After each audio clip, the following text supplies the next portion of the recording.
Shalom, Most High in Christ blessed. My name is Brother Zerubbabel. My name is Ezra Zelazar. We are with Children of Israel, and we are here once again to go live and bring out a lesson for the body. As you can see, the title, this is dealing with multiple wives.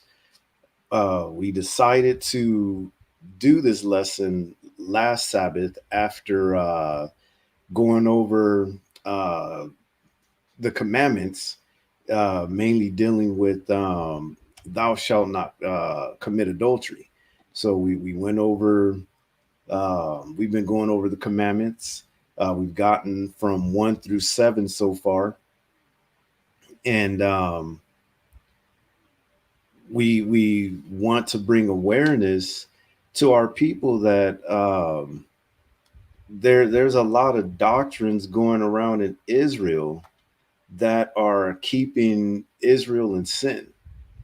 And some of it is due to, I would call it, just a lack of understanding of certain precepts, or a lack of understanding how to bring these precepts together, or just not enough reading of some of the scriptures, so you could get a full knowledge and understanding of what is going on in the Bible.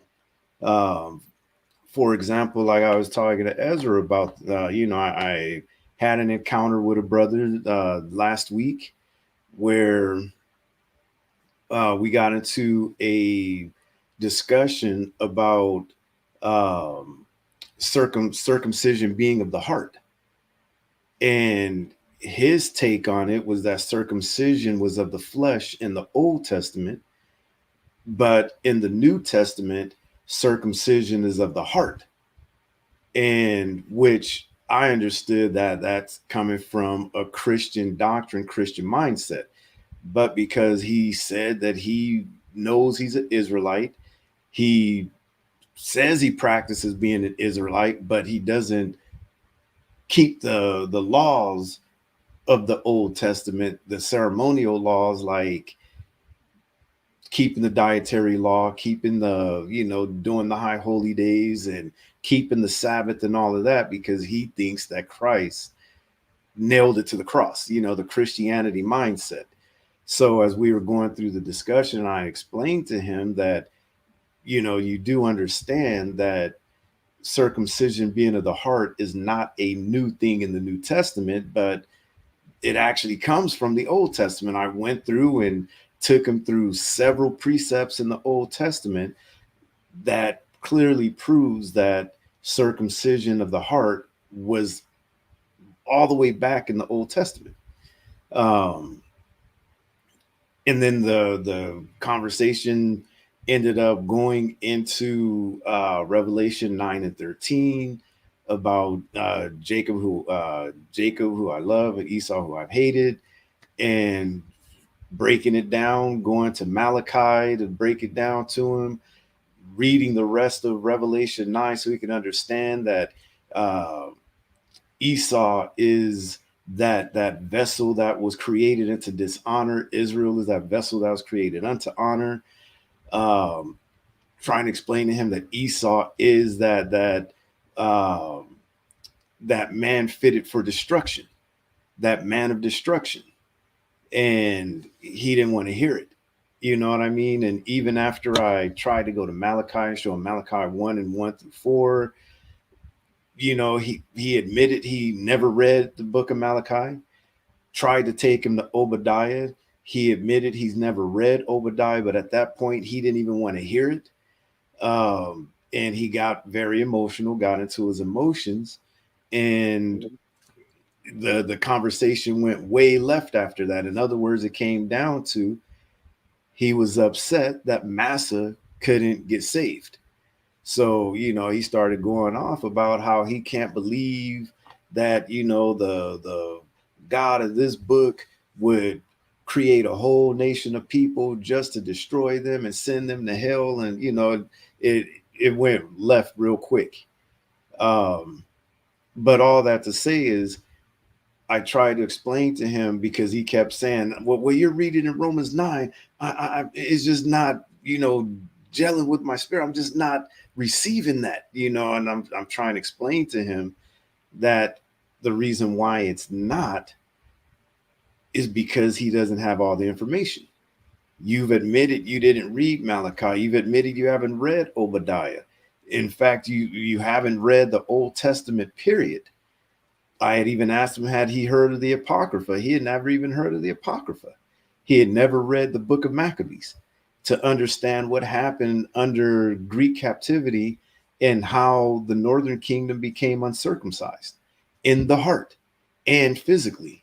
That, through the building of the gym, the exercise place next to the temple, they got into the exercise. They forgot about the laws of the Most High and decided to follow the customs of the Greeks, and therefore they became uncircumcised in the heart. They became uncircumcised in the flesh when the decree went out that the Jews could no longer circumcise their babies. So that's when they became physically uncircumcised, because there was some that continued to do it. They were killed for it. There were others that were afraid, and they actually followed what the king had commanded. And so a lot of our people didn't circumcise their children. That went on all the way up into the New Testament. And he could not understand that when I was trying to explain to him that the circumcision is speaking of the southern kingdom and the uncircumcision is talking about the northern kingdom. He had no grasp of it, no understanding of it. And he did not want to hear it. And he flat out told me that, there's nothing you or anybody can say to me. God speaks to me, and it is what it is. You believe what you believe, I believe what I believe, and I'm still your brother. I love you. But you know how a lot of our people say that. But that's the same thing that's going on when it comes to dealing with the topic of multiple wives. There are some groups, some people that they don't read all the information that there is in the scriptures about multiple wives. They dealing with adultery, period. They choose a few scriptures here or there and try and put those precepts together to prove whatever doctrine that they want to follow. That's what it comes down to. And we can't do that. We've got to go back. We've got to look at the scriptures in its entirety to get an understanding of what the Most High is talking about for us in dealing with marriage, divorce, adultery, fornication, all of those different things.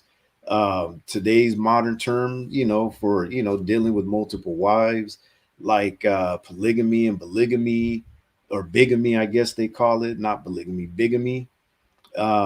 These terms, obviously we got them from Esau. Esau, as we know, they come up with these elaborate terms. They've taken our book, they've come up with these elaborate terms that they use. And these are not words that are generally used among the so-called Blacks, Hispanics, and Native American populations.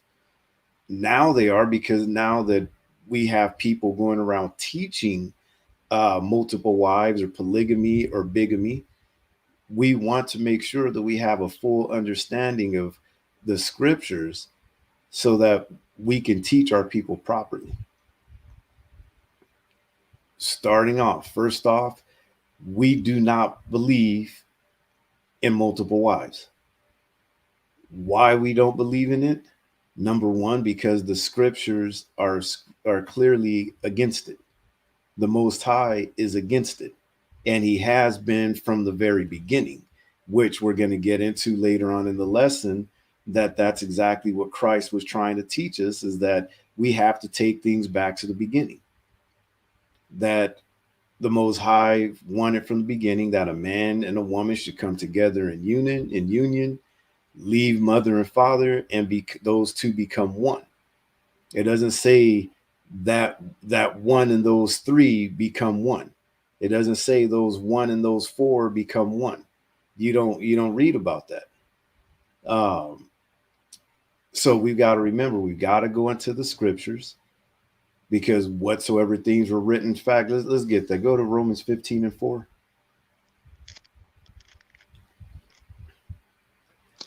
The book of Romans, chapter 15 and verse 4. For whatsoever things were written aforetime were written for our learning, that we, through patience and comfort of the scriptures, might have hope. So the things that were written before in the scriptures were written for us to learn from. There are a lot of things when you really sit down and read the scriptures and examine a lot of the things that our forefathers did. Not everything they did was, like I like to call on the up and up. A lot of the stuff they did was very wicked and evil in the sight of the Most High. But today, because we don't want to look at our forefathers as being wicked or being involved in evil, we've somehow put it in our minds that they were always righteous. Everything they did was righteous. And so they did no wrong. So everything they put in the scriptures was all righteous. So they did it. We can do it. No, this stuff was written for us to learn from so that we don't make the same mistakes. Let's go to Psalms 77:5 real quick.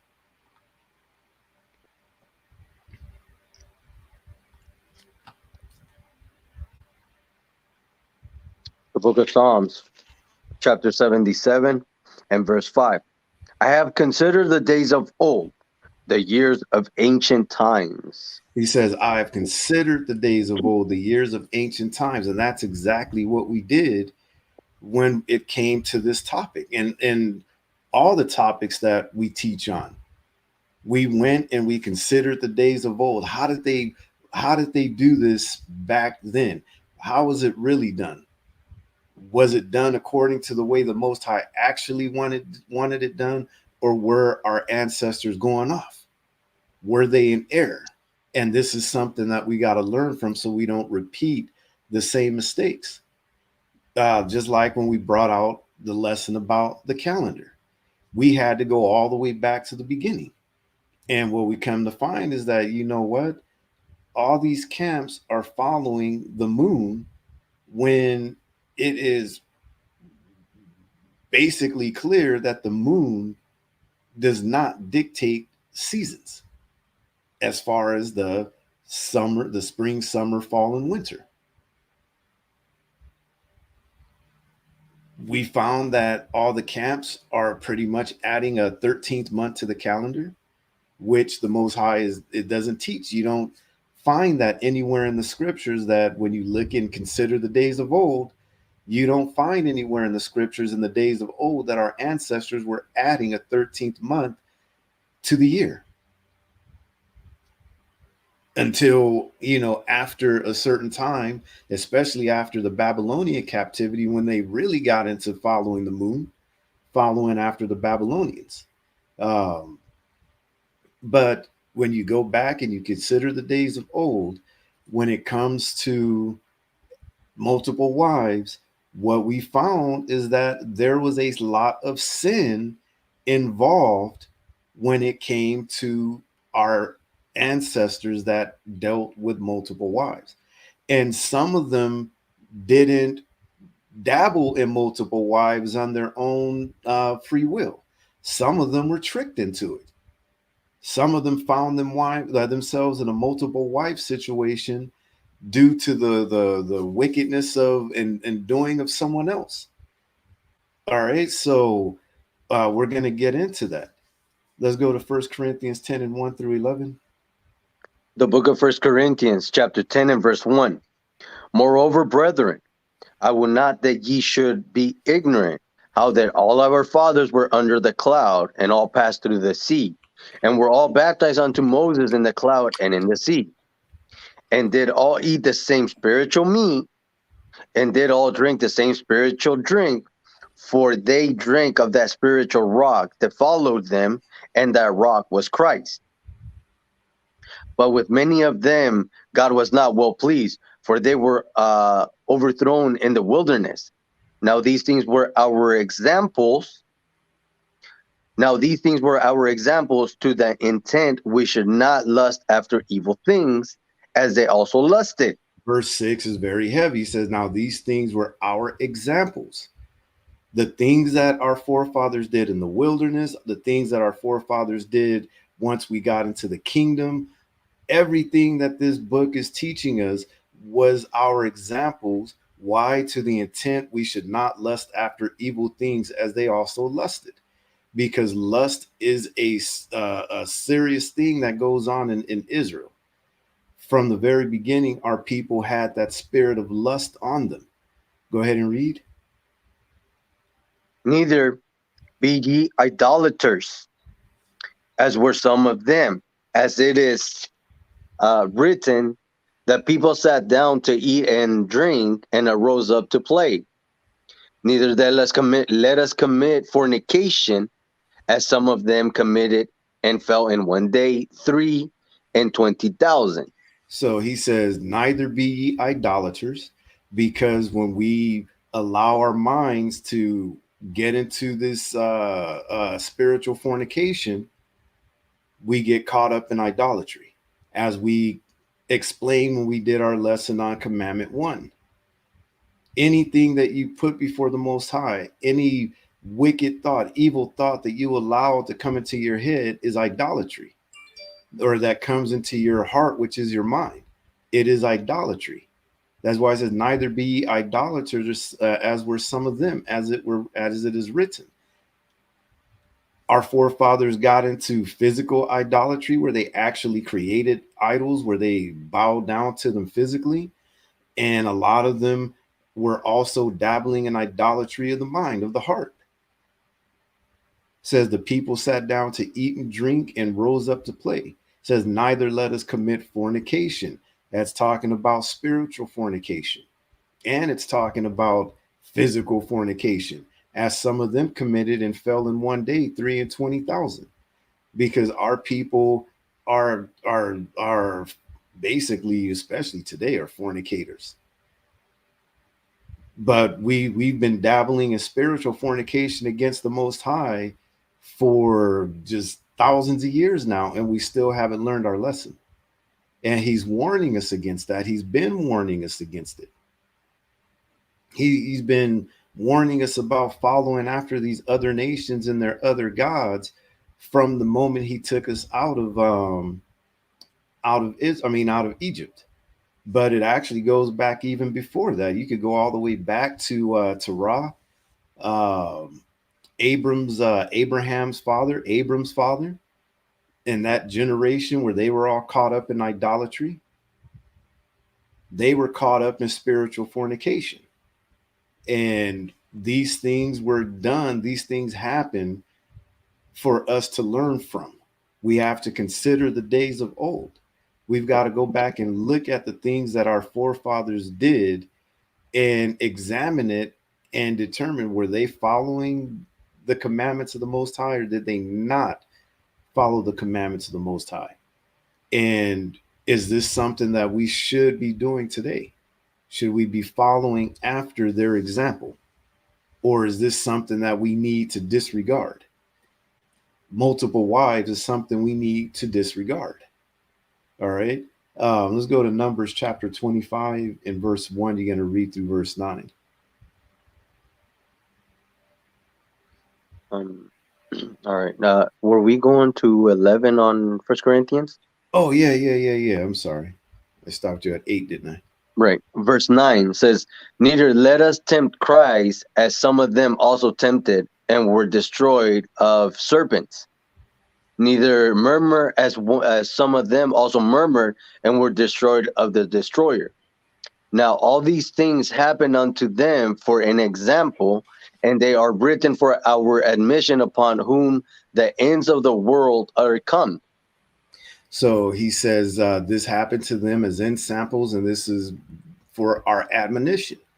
saying the same thing he said in verse 6. Now, these things were our examples to the intent we should not lust after evil things as they also lusted.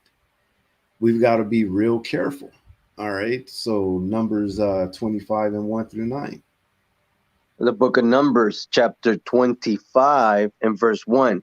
And Israel abode in Shittim, and the people began to commit whoredom with the daughters of Moab.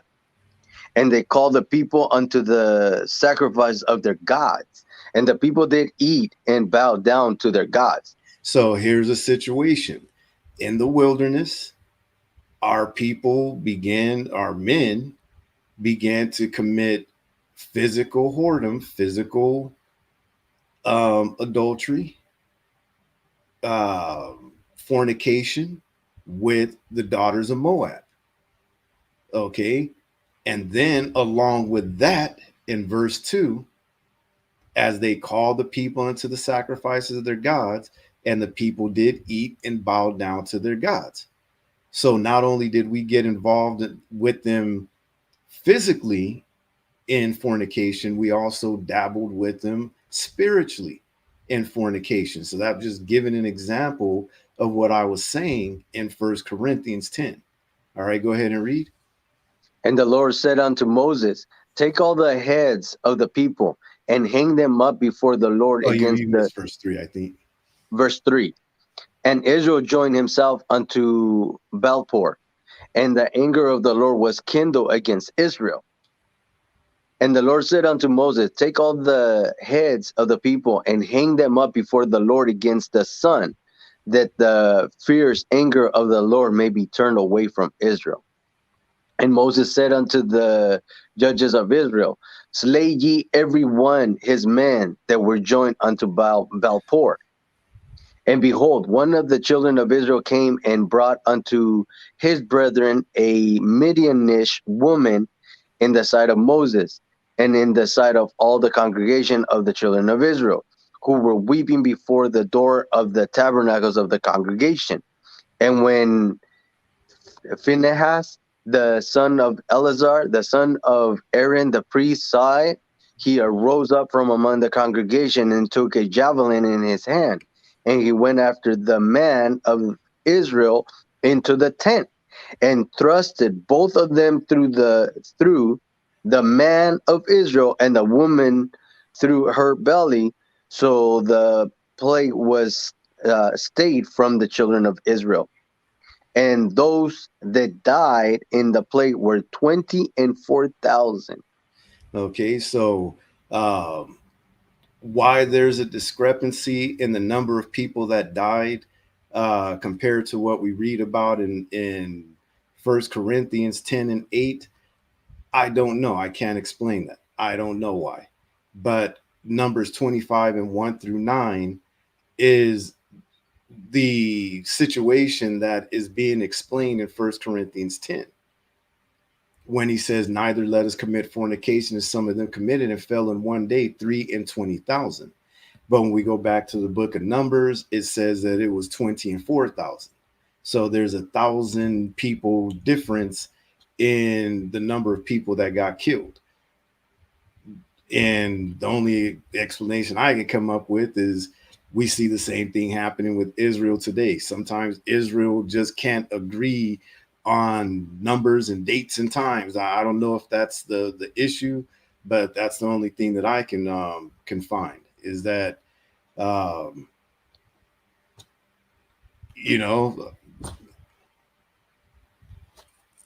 it's written. I can't explain it. I'm telling you straight. I cannot explain why that discrepancy of 1,000 is there. But this is the situation that it was talking about, that the men of Israel, they committed whoredom with the daughters of Moab. They physically got into fornication with the daughters of Moab. And then the daughters of Moab led them into spiritual idolatry or spiritual fornication against the Most High.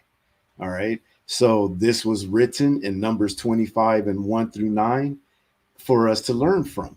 Number one, as we were told in Deuteronomy 7, we were not to marry the daughters of the other nations. Why was that? Because they would lead us into following after other gods. We saw this as an example in the book of Numbers. Unfortunately, our forefathers didn't learn from it at that time, because when did it up happening? We had a king by the name of Solomon that came years later that married 700 women and had 300 concubines, had 1,000 women, and they were women of the other nations. So, did Solomon learn from the example of what we just read about in Numbers? No, he did not. And now here it is, the year 2022. We're thousands of years later, and we still haven't learned our lesson yet, because a lot of our men are still going out intermarrying with the women of the other nations and still bowing down and following after the gods of these other nations. So we have not hearkened into the voice of the Most High. We haven't learned our lesson yet. All right, let's go to First Corinthians. No, actually, you already read through verse 11.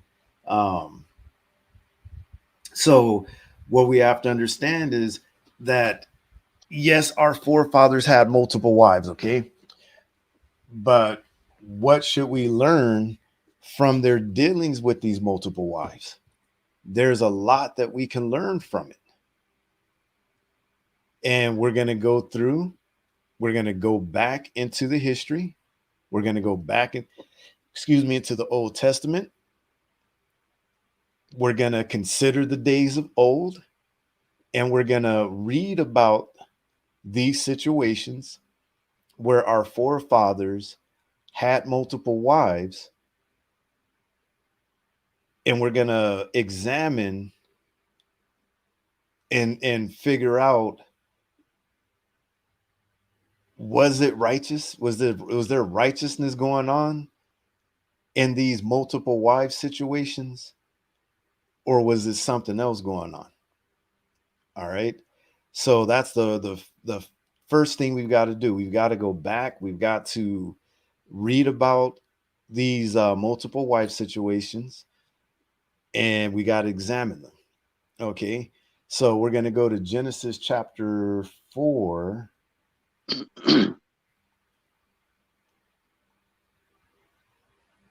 And verse 18 through 24.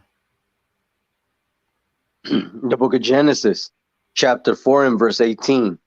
And unto Enoch was born Irad, and Irad begat Mehuel, and Mehuel begat Methuselah, and Methuselah begat Lamech. And Lamech took unto him two wives. Go read The that name, again.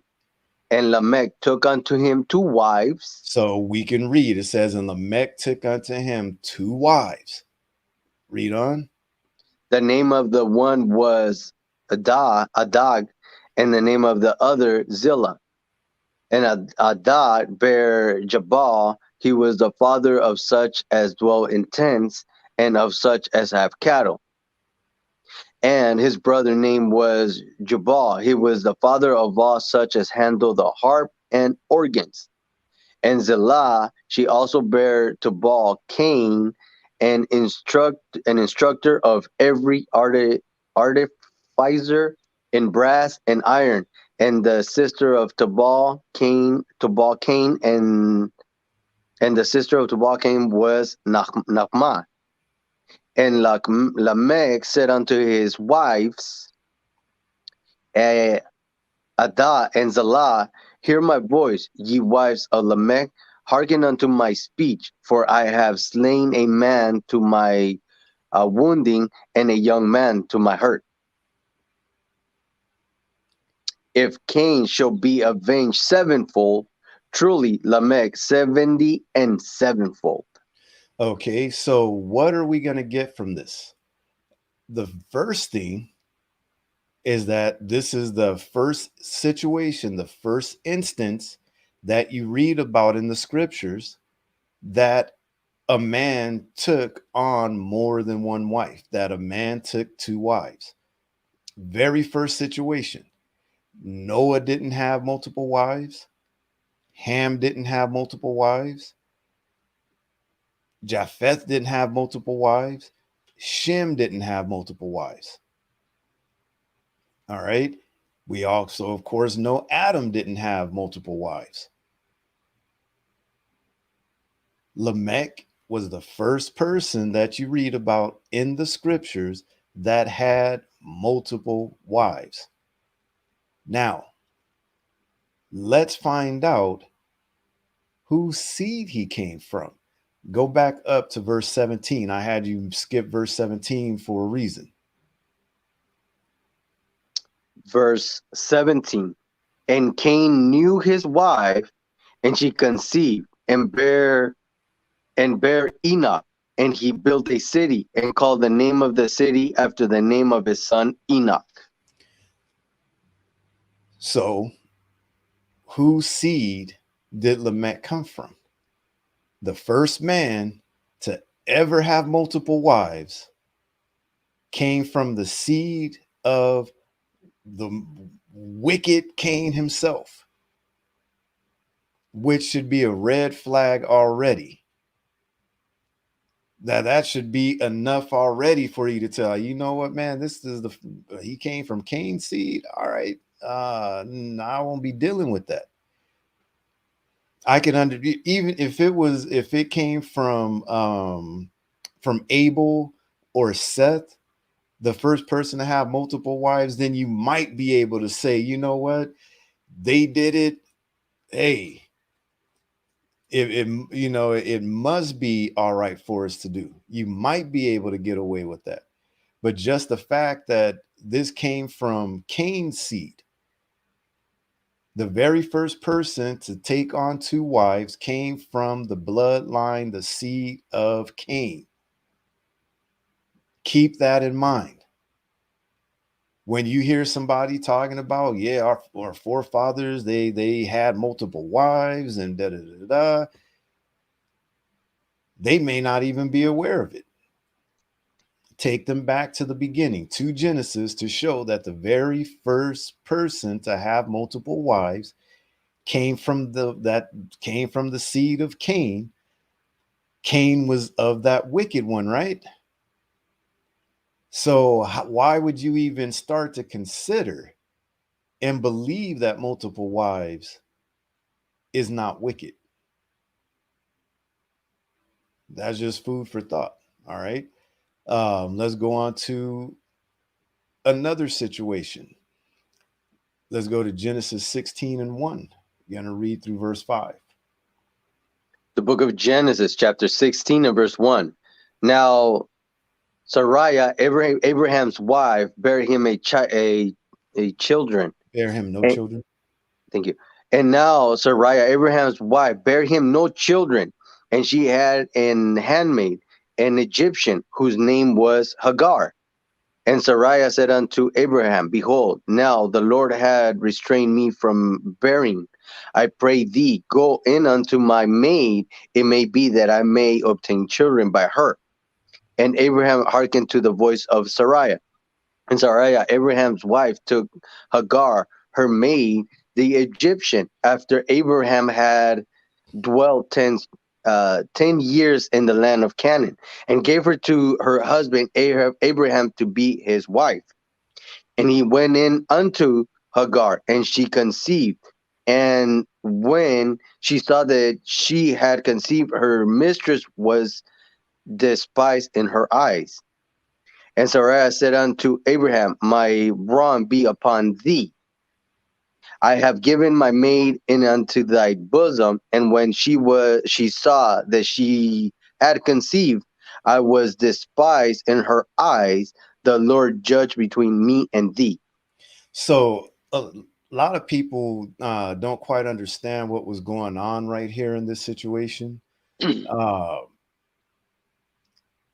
With Sarai giving her handmaid to Abraham, kind of as what we call today as a surrogate mother, to where the child that would be born between Abraham and Hagar would have supposed to been Abram and Sarai's baby, their child. She was supposed to just carry the child for them. But that didn't end up happening. We can see that Hagar and Sarai, There were feelings of envy, there were feelings of jealousy, feelings of hatred that were multiplied, which is common when you read the scriptures in multiple wife marriages. Is envy sin? Is jealousy sin? Is hatred sin? It's sin. You hear a lot, and it's just word games, it's semantics. There's no sin in having multiple wives. Like, stop playing games. Every situation that we read about in the scriptures that has to deal with multiple wives, nothing good came of those situations besides the children that were born. Other than that, it was chaos. There was feelings of envy and jealousy and hatred, competition. You know what I mean? All kinds of stuff going on. So we're going to go back. Let's examine this real quick. So he says, I'm going to go to verse 5 to give you an understanding of what's going on in verse 5. It says, and Sarai said unto Abram, my wrong be upon thee. I have given my maid into thy bosom. And when she saw that she had conceived, I was despised in her eyes. The Lord judged between me and thee. So I'm going to make this a little bit easier to understand. Sometimes it helps to read the different, what do you call it? Translations. Yeah, translations. There you go.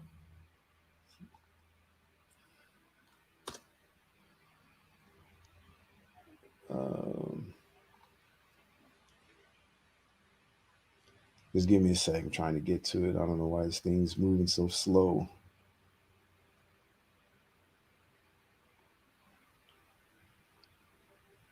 All right, so let me go here, share.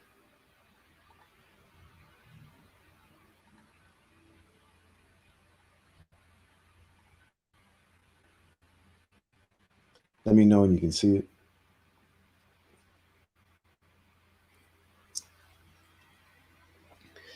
There it is. Some people don't fully understand what Sarah was saying here when she was saying, my wrong be upon thee. I have given my maid into thy bosom. Basically, what she was doing, she was trying to put this on Abram. She was calling, basically, it's your fault that this happened. So when you read, the New International Version says, and Sarai said to Abram, you are responsible for the wrong I am suffering. I put my slave in your arms, and now that she knows she is pregnant, she despises me. May the Lord judge between you and me. The New Living Translation. Then Sarai said to Abram, this is all your fault. I put my servant into your arms, but now that she's pregnant, she treats me with contempt. The Lord will show who's wrong, you or me. The English Standard Version. I'm not going to read all of them. You can go back and look these up online. It says, and Sarai said to Abram, may the wrong done to me be on you. I gave my servant to your embrace, and when she saw that she had conceived, she looked on me with contempt. May the Lord judge between you and me. The Berean Study Bible. Then Sarai said to Abram, may the wrong done to me be upon you. I delivered my servant into your arms, and ever since she saw that she was pregnant, she has entreated me with contempt. May the Lord judge between you and me. And then we got the King James Version, which we just read. And Sarai said unto Abram, my wrong be upon thee. Some people don't understand that in that old English way of expressing it. I have given my maid into thy bosom, and when she saw that she had conceived, I was despised in her eyes. The Lord judge between me and thee. So what you see going on here is that Hagar, she's basically, I'm the one carrying this baby. Ha ha ha. I was able to conceive for him and you couldn't. So why should I have to give this baby up to you? Who are you? That she was despising her. and you know what I mean, in her eyes. So does that sound like everything was all good in that situation? Because today, when you hear about some of these camps and these camp leaders that talk about, they have more than one wife, they're in multiple wife situations, they swear up and down that everything's all good. We ain't got no issues. Everything's good. We don't have no problems. Every single one of them that I have watched online that have taught about multiple wives, they've admitted their multiple wife situations. You hear the same things said, that they have no issues in their multiple wife situations. Guess what? They're lying. Have to say it. They are lying. Because every situation you read about in the scriptures says, shows us the same thing, that none of these women get along. The kids barely get along. The women don't get along with the other woman's kids in certain situations. It's just foolishness going on all around. All right. Let's go to Genesis 25:6 real quick. The book of Genesis, chapter 25 and verse 6. But unto the sons of the concubines which Abraham had, Abraham gave gifts and sent them away from Isaac his son, while he yet lived, eastward unto the east country. So I didn't want to deal too much with, everything that was going on with Abraham, and it's a lot of study, a lot of reading. What I wanted to point out here just briefly, so that no Christian could come along and try and say, you see, Abraham had all these kids and all of them are that song that we used to sing in Sunday school, Father Abraham had many sons and many sons had Father Abraham. One of them is so are you. So let's just, that whole little song they had us singing. That's not what happened. Isaac was the chosen. Abraham did have other kids. He had other concubines. And what did he do? He gave those children gifts and he sent them away from his son, just like he sent Hagar and Ishmael away from Isaac. Okay, so just want to point that out right off the bat. But also, too, want to get the definition of what a concubine is, because a lot of our people don't know what that is. They have no idea. So let me share screen again. Uh-oh. Open.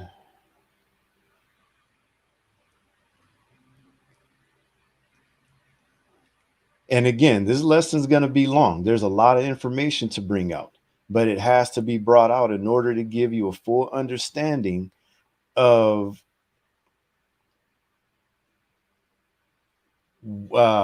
our belief on multiple wives. Again, we don't believe in it. Why? Because after we're done with this lesson, it should be abundantly clear as to why we don't ascribe, or however way you want to say it, to the multiple wives doctrine. Can you see it? There it is. Okay. So concubine, it says in polygamous societies, a woman who lives with a man but has lower status than his wife or wives. Another word for it, a mistress. What do we call a mistress today? Is a mistress today considered a wife? When you think of a mistress, you think of that woman that the dude is, he's dipping off with on the sneak tip. He's being sneaky with it, if that makes sense. You know what I mean? She's not somebody he's openly, bringing around his family and friends and saying, hey, you know what, this is my woman right here. He's not doing that because he's already married or he's in a situation and he can't let everybody know that he's messing around with this other woman. So, in other words, she's a concubine or a mistress. Now, the other definition fits the situation here with these other women, a woman who lives with the man but has lower status than his wife or wives. And when you really think about that, think about that today. A woman's married to a man. Now, not saying it doesn't happen, because the way things are today, people are doing all kinds of crazy stuff. But just think of the man bringing another woman home and saying, all right, she's going to live with us. And the wife just sits back and says, oh, okay.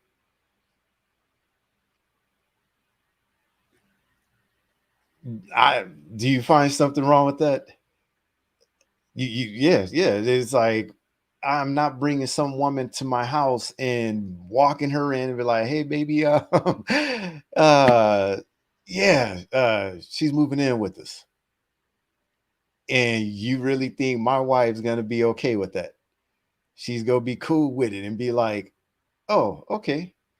And I already know what some of these dudes are going to say. Oh, they soft brothers. Oh, man, they wife, they ain't running their household. Your wife, she ain't got nothing to say about it. Yes, she does. Yes, she does. You know what? Let's continue on with the lesson, because I don't want to say the wrong thing. You know what I mean? So hold on.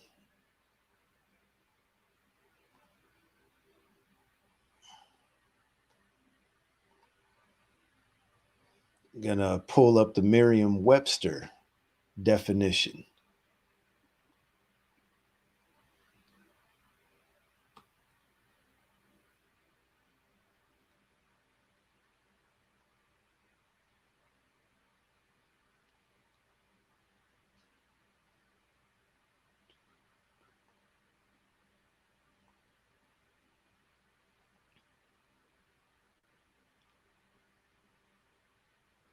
All right. So, concubine, a woman with whom a man cohabits without being married, such as one having a recognized social status in a household below that of a wife. Again, same thing, mistress. So, a concubine.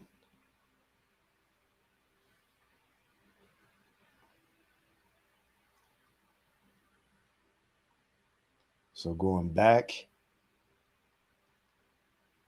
to Genesis 25:6, but unto the sons of the concubines which Abraham had, Abraham gave gifts and sent them away from Isaac his son, while he yet lived, eastward unto the east country. So now you got to ask yourself, if everything was all good in these situations, why did Abraham feel the need to send Hagar away with Ishmael, and then also to send all his other kids away? Because I'm sure he didn't just send the kids away. I'm sure he sent the mothers away along with them, just like he did with Hagar. If everything is 100% honky-dory fine in these multiple wives situations, why did Abraham feel the need that he needed to separate Isaac and Sarai from these other concubines and these other children? Again, something to think about. Let's go to Genesis 36:1. Genesis, you're going to read 1 and 2. The book of Genesis, chapter 36 and verse 1. Now these are the generations of Esau, who is Edom.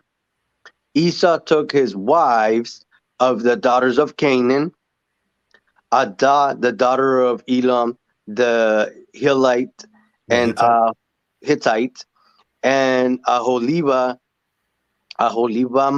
the daughter of Anah, the daughter of Zibeon, the Hivite. Yeah, I just try and call it a holibama. That's how it looks to me. But again, here's another situation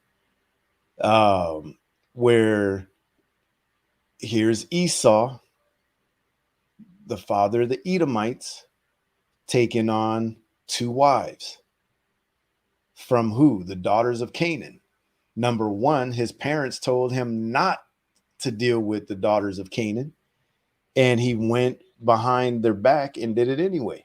He disregarded their counsel, disregarded their feelings on it, disregarded his heritage, and went and did it anyway.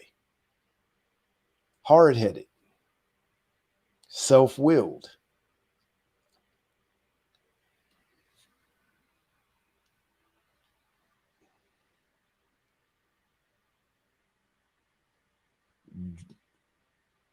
Again, Esau is just as wicked as who? As Cain. So draw your own conclusions with that. Just wanted to point that out, that even Esau took on more than one wife. And those aren't the only two wives that he had. He took on multiple wives also, more than just two. Okay. Let's go to Genesis 29 and 16 through 35. This is dealing with Jacob, Leah, and Rachel. This is one of the ones I want to spend a little time on. The book of Genesis, chapter 29 and verse 16. It says, and Laban had two daughters. The name of the elder was Leah, and the name of the younger was Rachel. Leah was a tender eye, but Rachel was beautiful and well favored. And Jacob loved Rachel and said, I will serve thee 7 years for Rachel, thy younger daughter. And Laban said, it is better that I give her to thee than that I should give her to another man. Abide with me. And Jacob served 7 years for Rachel, and they seemed unto him but a few days for the love he had towards her. And Jacob said unto Laban, give me my wife, for my days are fulfilled, that I may go in unto her. And Laban gathered together all the men of the place and made a feast. And it came to pass in the evening that he took Leah his daughter and brought her to him, and he went in unto her. And Laban gave unto his daughter Leah Zilpah his maid for a handmaid. And it came to pass that in the morning, behold, it was Leah. And he said unto Laban, what is this that thou hast done unto me? Did not I serve with thee for Rachel? Wherefore then hast thou beguiled me? And Laban said, it must not be so done in our country, to give thee younger before the firstborn. Fulfill her weeks, and we will give thee this also for the service which thou shalt serve with me yet seven other years. And Jacob did so, and fulfilled her week, and he gave him Rachel his daughter to a wife also. And Laban gave to Rachel his daughter Bilhah his handmaid to be her maid. And he went in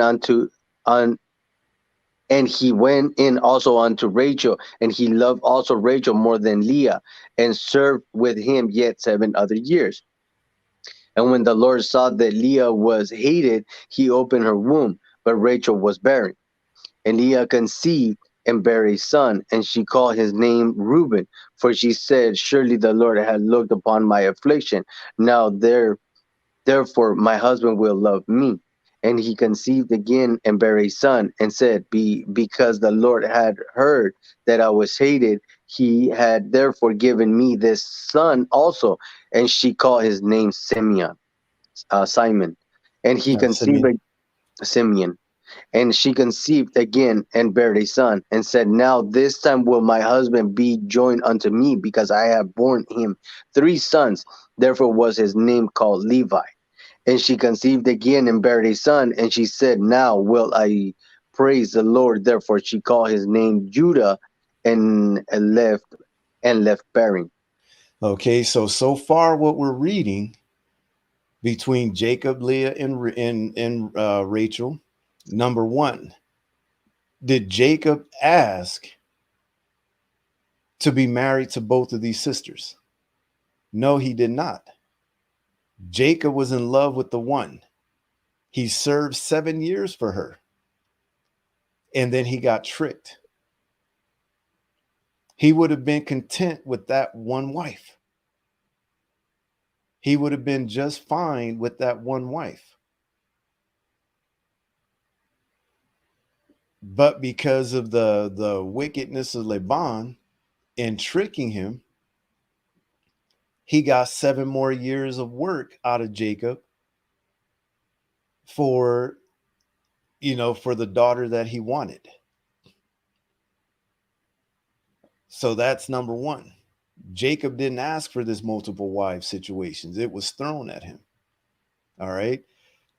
In which brings me to this precept that a lot of the camps use to say, see, we could have multiple wives. This precept was written into the Torah because of what? The situation that we're reading about right here in Genesis 29 and what we're going to read in 30.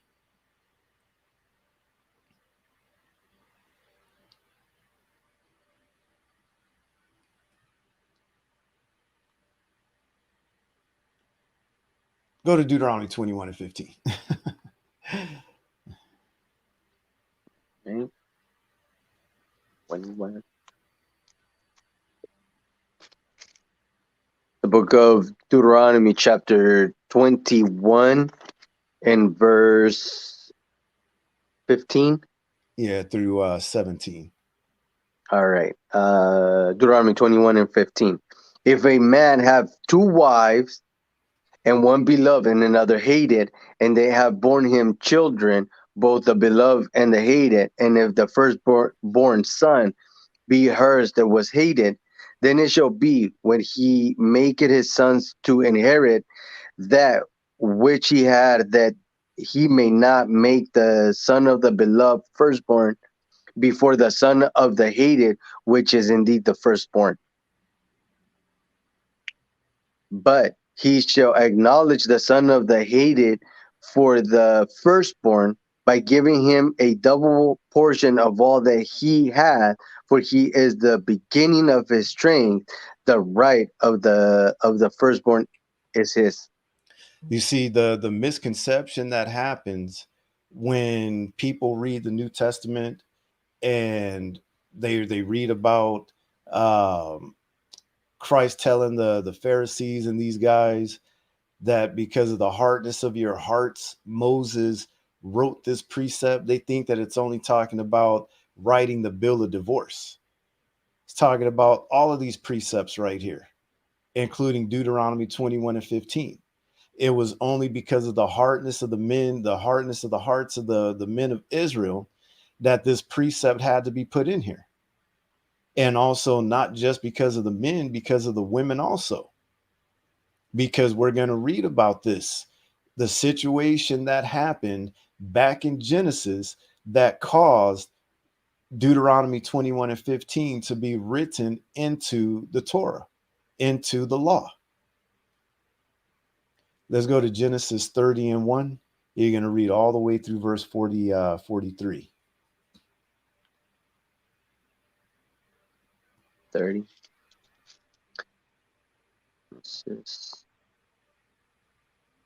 The book of Genesis, chapter 30 and verse 1. And when Rachel saw that she bare Jacob no children, Rachel envied her sister, All and right, said unto read that again because that's very important. Read that again. And when Rachel saw that she bare Jacob no children, Rachel envied her sister.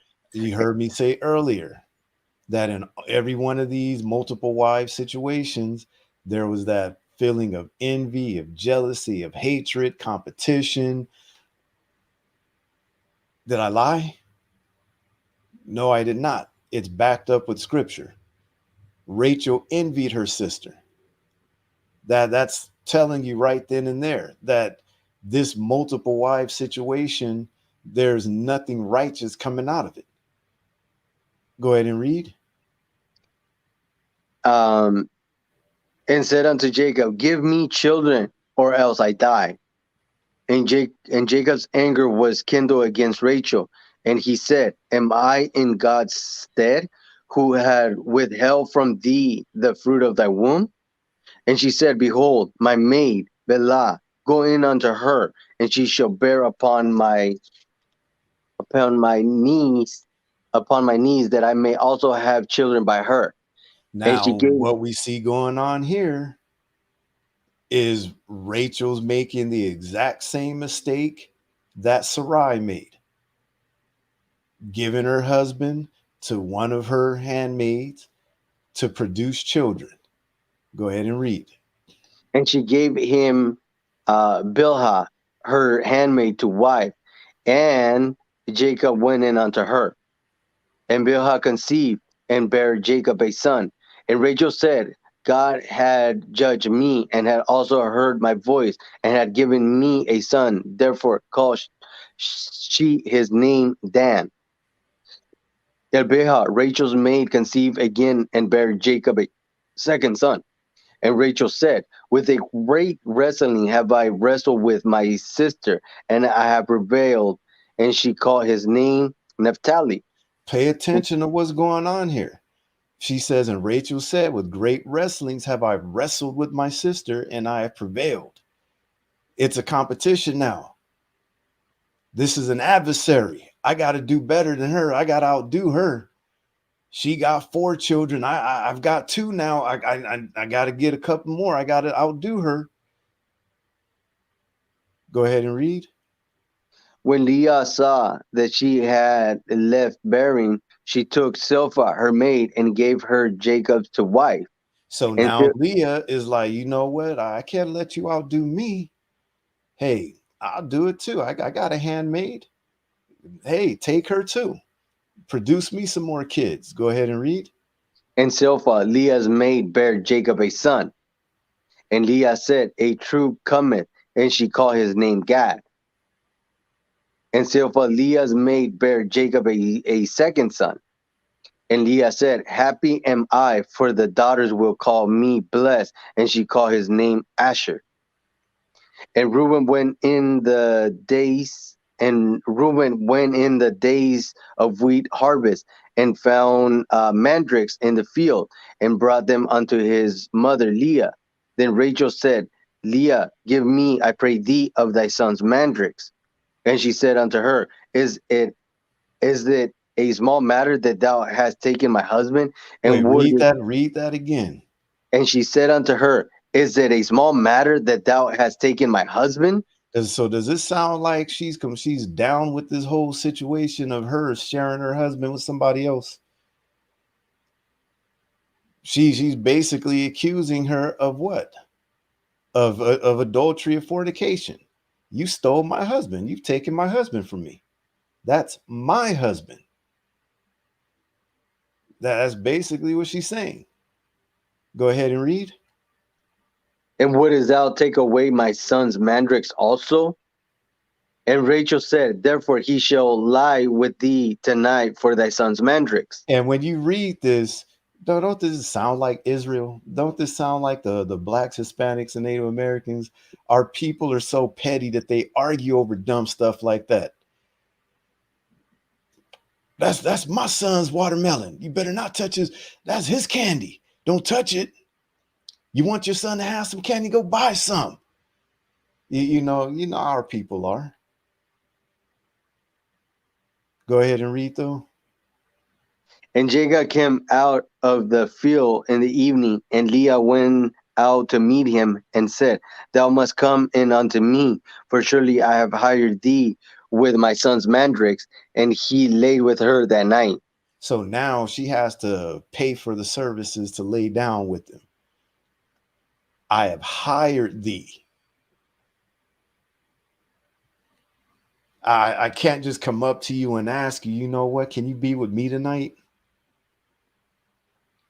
She has to go and pay for his services by paying the other wife in this fruit in order for her to get some love and attention from him that night.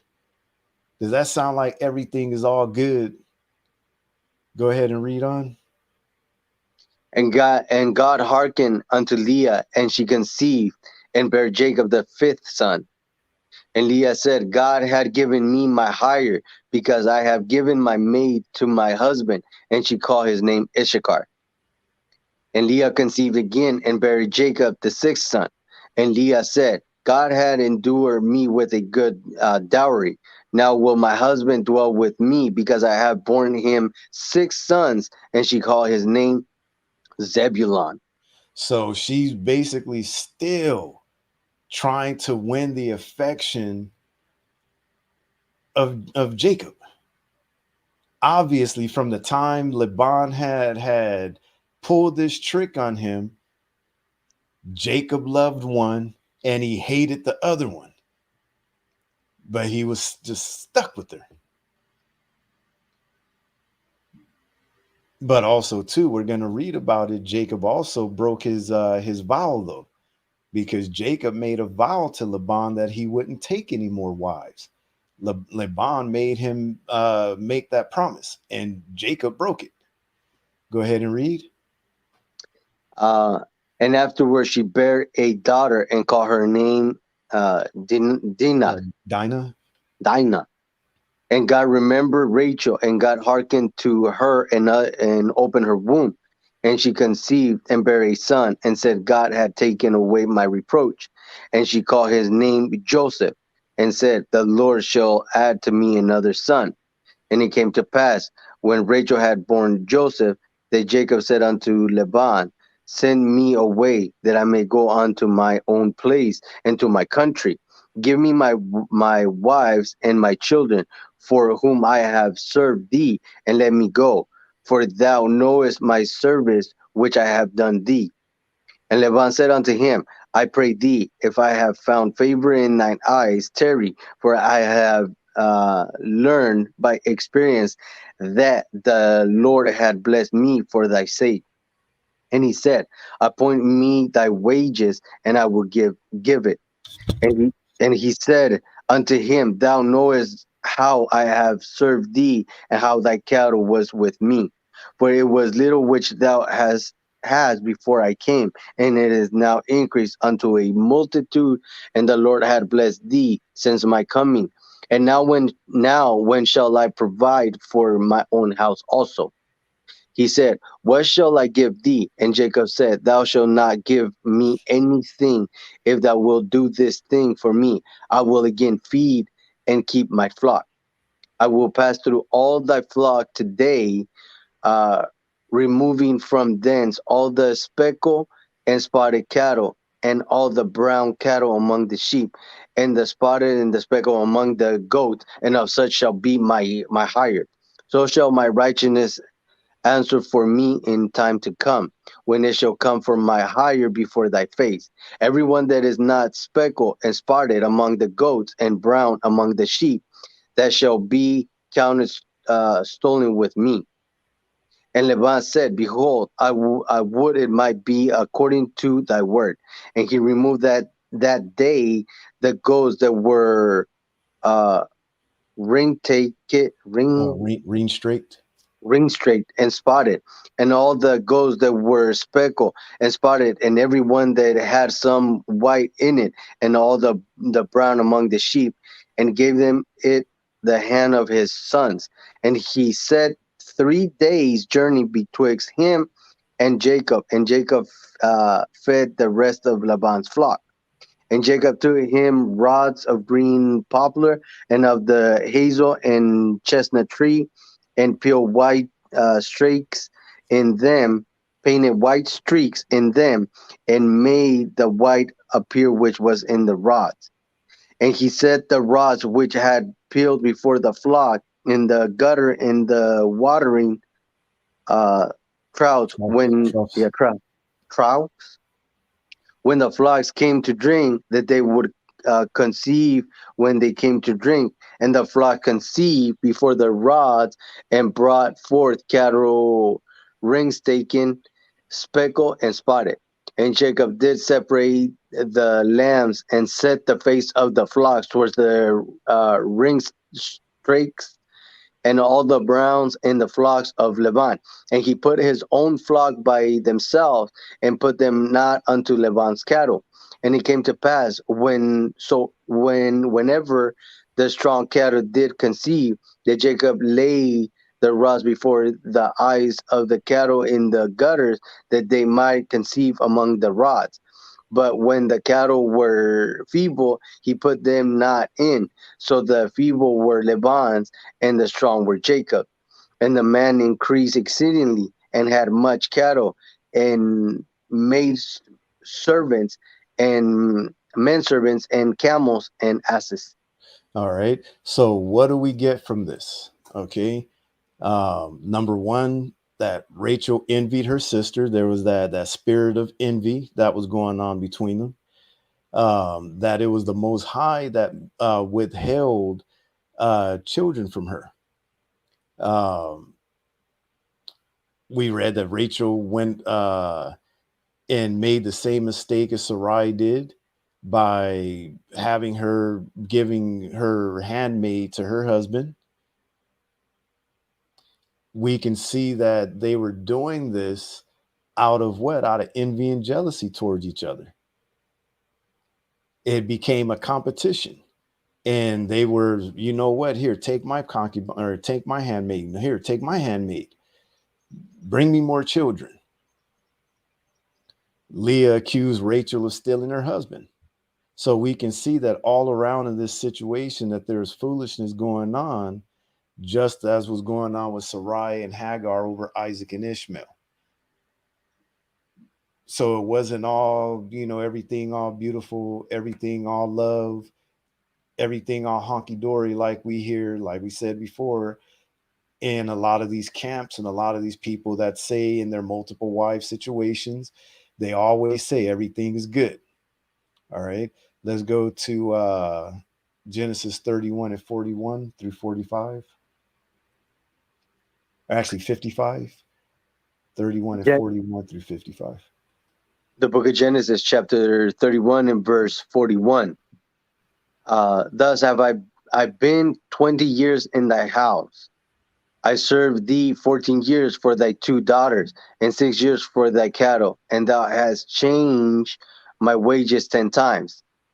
Except the God of my fathers, the God of Abraham, and the fear of Isaac had been with me, surely thou hast sent me away now empty. God had seen my affliction and the labor of my hands, and rebuked thee yesternight.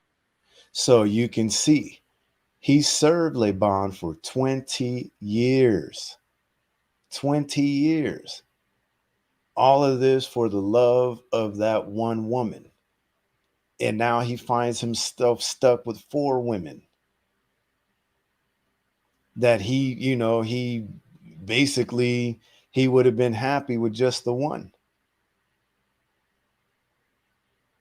We can say in Jacob's situation, he didn't do this out of lust and out of, covetousness.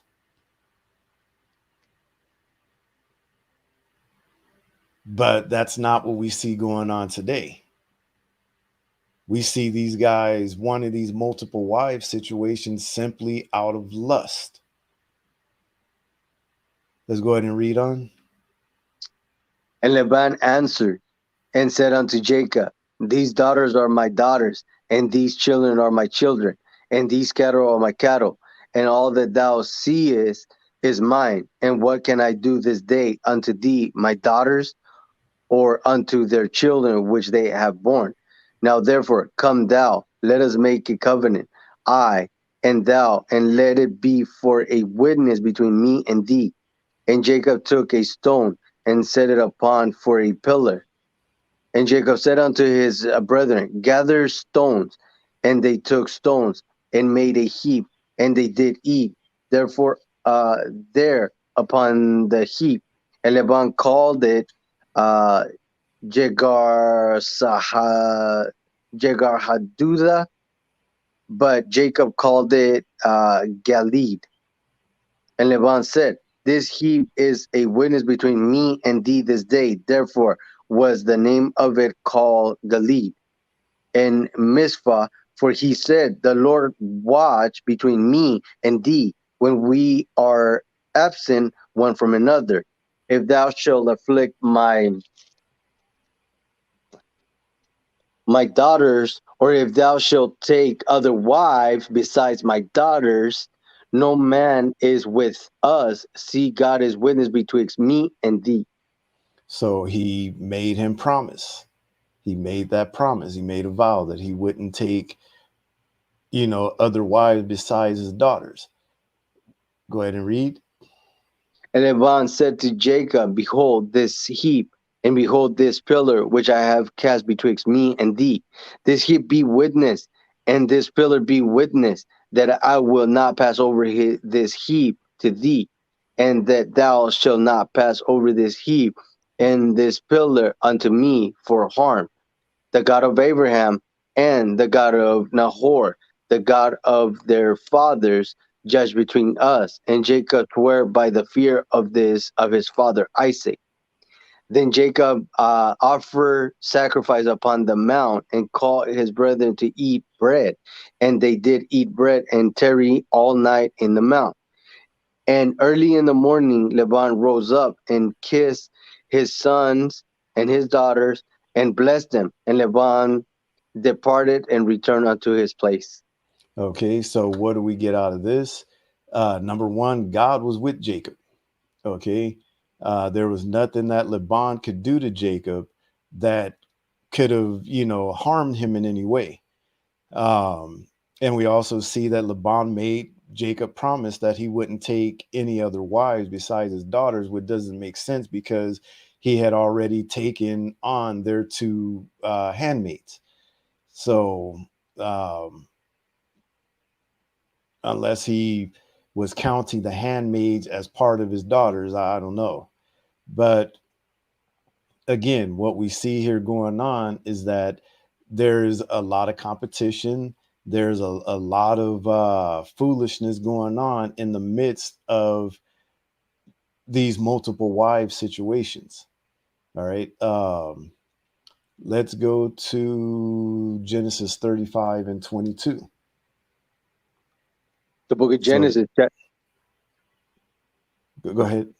the book of Genesis, chapter 35 and verse 22. And it came to pass when Israel dwelt in that land that Reuben went and laid with Bilhah, his father's concubine, and Israel heard it. Now the sons of Jacob were 12. Okay. So this is where we're reading about that I mentioned earlier.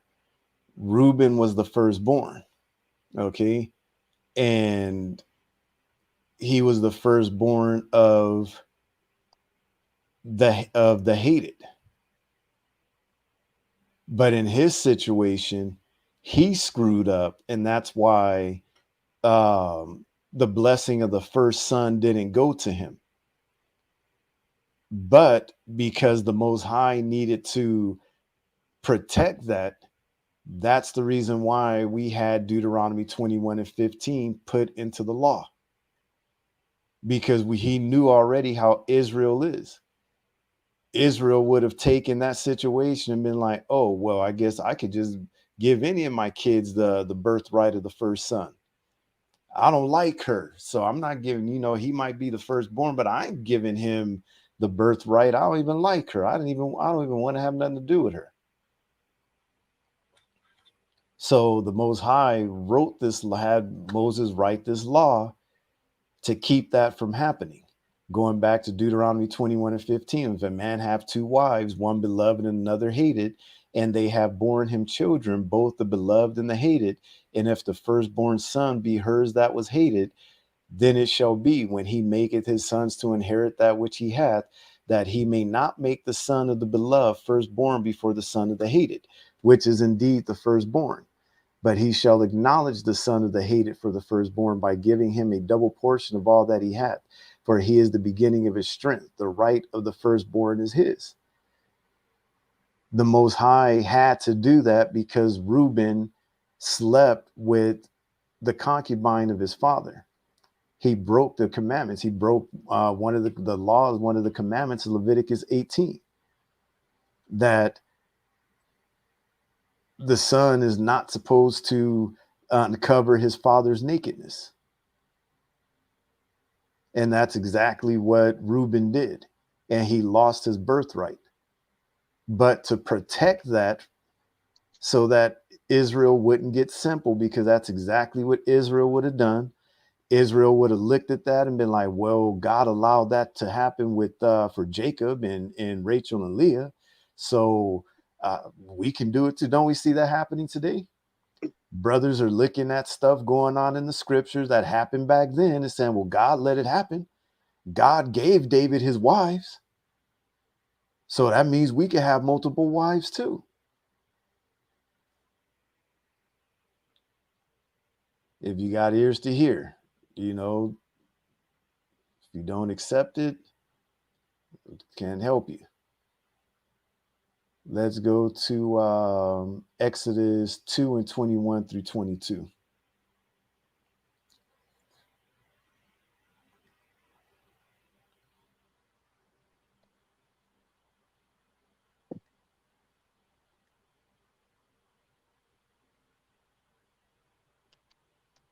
The book of Exodus, chapter 2 and verse 21. And Moses was content to dwell with the man, and he gave Moses Zipporah his daughter. And she bare him a son, and he called his name Gershom, for he said, I have been a stranger in a strange land. Okay, so I put this in here because there are some people that assume that Moses had more than one wife at one time. He had more than one wife, but he didn't have Zipporah and what was it, the Ethiopian woman. He did not have them at the same time. Some people assume that that happens, but that didn't happen. He wasn't married to those two women at the same time. Okay, I wanted to point that out. But we're going to go to another situation of a multiple wife situation. Let's go to 1 Samuel 1 and 1 through 28.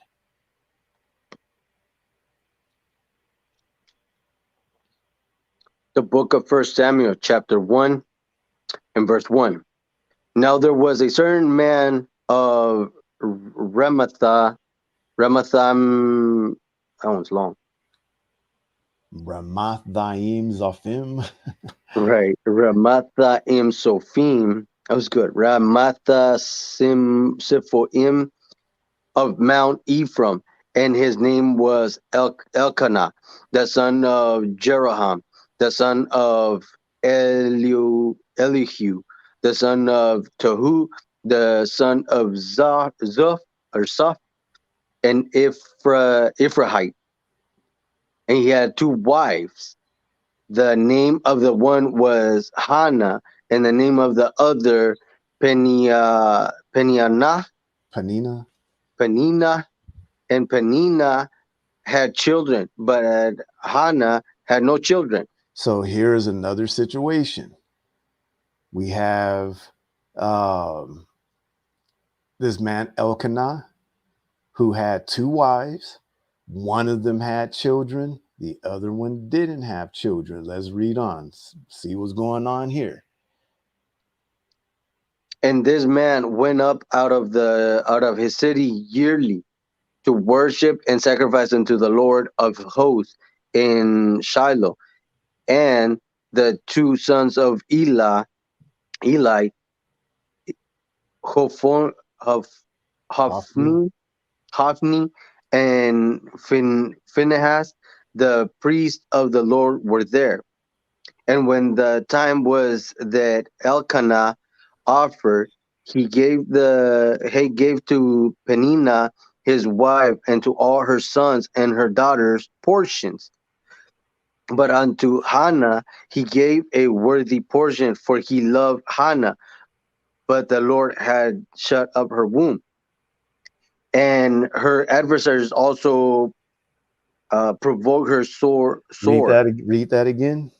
and her adversary also provoked her sore. It says, and her adversary also provoked her sore. So it's calling her own sister her adversary. They're at odds with each other. They're in competition with each other. Does that sound like everything is all good in this multiple wife marriage? Go ahead and read though. For to make her free, because the Lord had shut up her womb. And as he did so year by year, when she went up to the house of the Lord, so he provoked her. Therefore she wept and did not eat. And hold on, Then, I'm sorry. Let me correct myself too, because I'm thinking of Rachel and what's her name still. That I'm saying that these two are sisters. There is no written evidence right here that they're sisters. They're just saying that these are his two wives. Let me correct that real quick, because I know somebody's gonna try and how people do when they go and watch other people's videos and try and break them down, and instead of getting edified, they're looking for stuff to try and criticize and say they teaching false doctrine. Go ahead and read though. right. Says, then said Elkanah, her husband, to her, Hannah, why weepest thou, and why eatest thou not, and why is thy heart grieved? Am not I better to thee than 10 sons? So Hannah rose up after they had eaten in Shiloh, and after they had drunk. Now Eli the priest sat upon a seat by a post of the temple of the Lord. And she was in bitterness of soul, and prayed unto the Lord, and wept sore. And she vowed a vow, and said, O Lord of hosts, if thou wilt indeed look on the affliction of thy handmaid, and remember me, and not forget thy handmaid, but will give unto thine handmaid a man child, then I will give him unto the Lord, and into the Lord all the days of his life, and there shall no razor come upon his head. And it came to pass, as she continued praying before the Lord, that Eli marked her mouth. Now Hannah, she spake in her heart, only her lips moved, but her voice was not heard. Therefore Eli thought she had been drunken. And Eli said unto her, how long wilt thou be drunken? Put away thy wine from thee. And Hannah answered and said, no, my lord, I am a woman of a sorrowful spirit. I have drunken neither wine nor strong drink, but have poured out my soul before the Lord. Count not thine handmaid for a drunk, if count not thy handmaid for a daughter of Belial, for out of the abundance of my complaint and grief have I spoken hereunto. Then Eli answered and said, go in peace, and the God of Israel grant thee thy petition that thou hast asked of him. And she said, let thine handmaid find grace in thy sight. So the woman went her way and did eat, and her countenance was not more sad. And they arose up the morning early and worshiped before the Lord, returned and came to their house to Ramah. And Elkanah knew Hannah his wife, and the Lord remembered her. Wherefore it came to pass, when the time was come about after Hannah had conceived, that she bare a son, and called his name Samuel, saying, because I have asked him of the Lord. And the man Elkanah and all his house went up to offer unto the Lord the yearly sacrifice and his vow. But Hannah went not up, for she said unto her husband, I will not go up until the child be weaned, and then I will bring him that he may appear before the Lord, and there abide forever. And Elkanah, her husband, said unto her, do what seemeth thee good. Tarry until thou have weaned him. Only the Lord established his word. So the woman abode and gave her son suckle until she weaned him. And when she had weaned him, he took him up with her with 3 bullocks and 1 ephah of flour and a bottle of wine, and brought him unto the house of the Lord in Shiloh. And the child was young. And they slew a bullock and brought the child to Eli. And she said, O my Lord, as thy soul liveth, my Lord, I am the woman that stood by thee here, praying unto the Lord. For this child I prayed, and the Lord had given me my petition which I asked of him. Therefore also I have lent him to the Lord. As long as he liveth, he shall be lent to the Lord. And he worshipped the Lord there. Okay, so what we're reading about is the birth of Samuel. Okay, of course, this book is called the first book of Samuel. We got the second book of Samuel. We know that Samuel became a very prominent prophet, I guess you could call him, in Israel at that time, and he was born out of the adversarial condition between, his mother and the other wife. So what we get out of that is that in that multiple wife situation in which Samuel was produced, we had Hannah and Peninnah that were the 2 wives of one man, that the scriptures clearly calls them adversaries. We also read earlier where the scriptures clearly said that there was envy going on between these wives. There was jealousy, there was competition, arguments over foolish stuff. Okay, so again, we're going through all of this to showcase, before we get more into the meat of the lesson, to showcase that in all of these multiple wife situations that you read about in the scriptures, there was never anything good going on. You don't read about anything righteous going on in these situations, except for what we just read about right now, that Samuel's mom went before the Most High and she prayed to him to give him a son. And she said that if you give me this son, I'm going to give him to you all the days of his life. So in that sense, something good came of it. Again, like I said earlier, nothing good came out of it except for the kids that were produced, if that makes sense. All right. So just real quick to highlight another multiple wife situation, go to 1 Chronicles 4 and 5. The book of 1 Chronicles, chapter 4 and verse 5. And Ashur, the father of Tekoah, oh no, not Had, that one's separate. And Ashur, the father of Tekoah had 2 wives, Hela and Nahra. All right. So this is going through a genealogy, and it's showing that how this person, Asher, who was the father of Tekoah, had 2 wives also. One named Hela and one named Naara. Okay. So we can see there people say that, oh man, there's multiple wives all over the Old Testament, multiple wives. Yes, there were situations of multiple wives all over the Old Testament.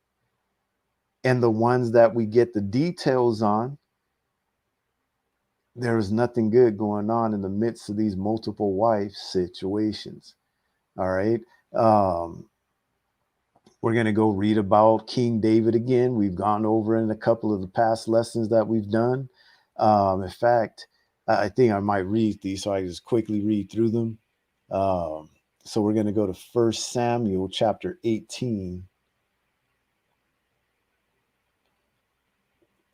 1 Samuel chapter 18, and I'm going to start at verse 17.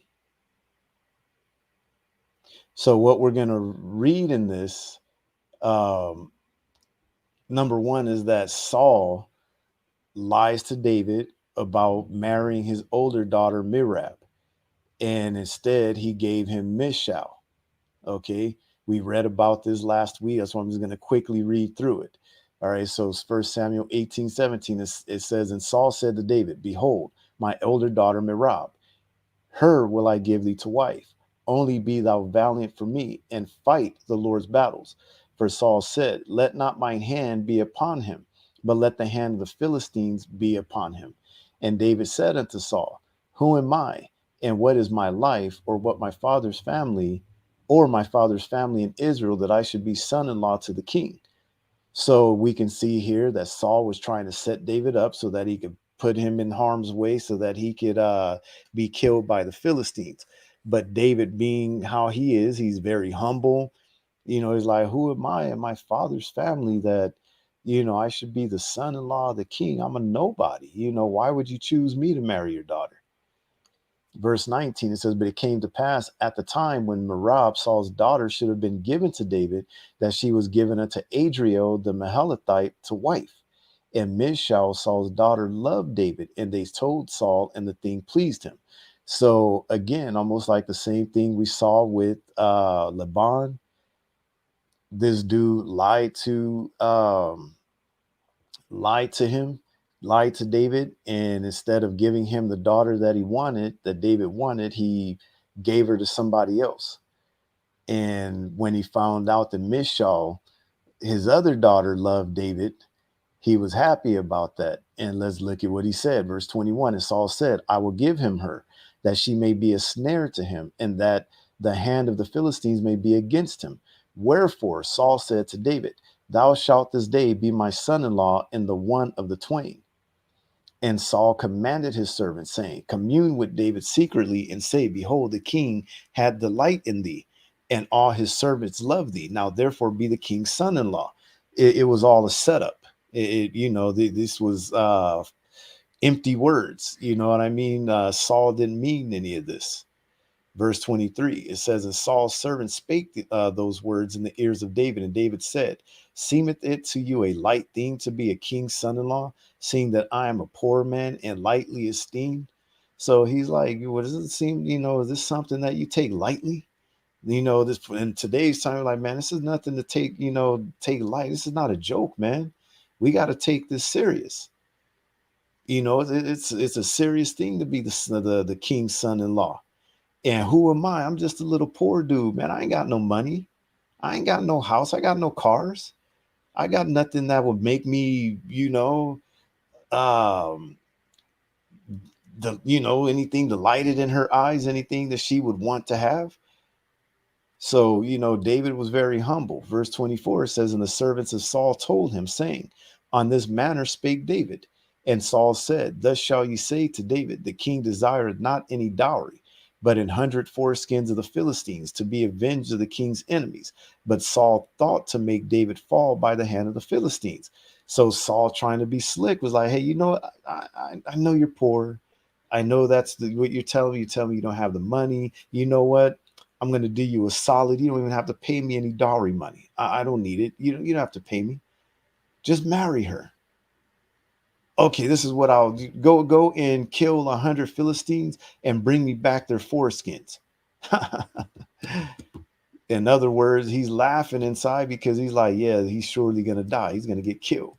Good. Kill that fool. That's what he was thinking. That was really what was going through his mind. All right. Verse 26. And when his servants told David these words, it pleased David well to be the king's son-in-law, and the days were not expired. Wherefore David arose and went, he and his men, and he slew of the Philistines 200 men. And David brought their foreskins, and they gave them in full tale to the king, that he might be the king's son-in-law. And Saul gave him Michal, his daughter, to wife. So instead of killing 100 Philistines, he killed 200. Verse 28, and Saul saw and knew that the Lord was with David, and that Michal, Saul's daughter, loved him. And Saul was yet the more afraid of David, and Saul became David's enemy continually. Then the princes of the Philistines went forth, and it came to pass after they went forth that David behaved himself more wisely than all the servants of Saul, so that his name was much set by. So we can see there's another situation where, just like we read earlier, um, David wanted to marry one of the daughters. He was expecting to marry that daughter, but instead she was given to someone else. And he was given the daughter that he really didn't want, but he married, he took her anyway. All right. Um, let's go to 1 Samuel 25 and 39. 1 Samuel 25 and 30. And I'm going to read through verse 42. Um, 1 Samuel 25 and 39. All right.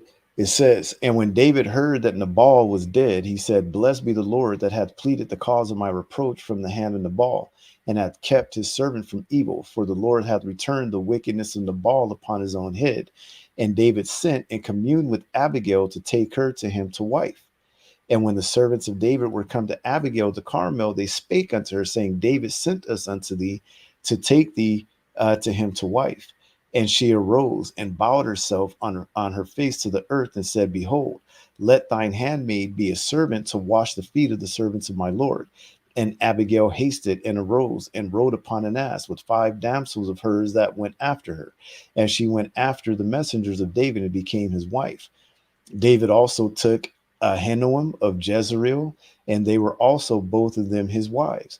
But Saul had given Michal, his daughter, David's wife, to Phalti, the son of Laish, which is of Galim. All right. So what do we see? David took on 2 more wives in this situation. He took on 2 more wives.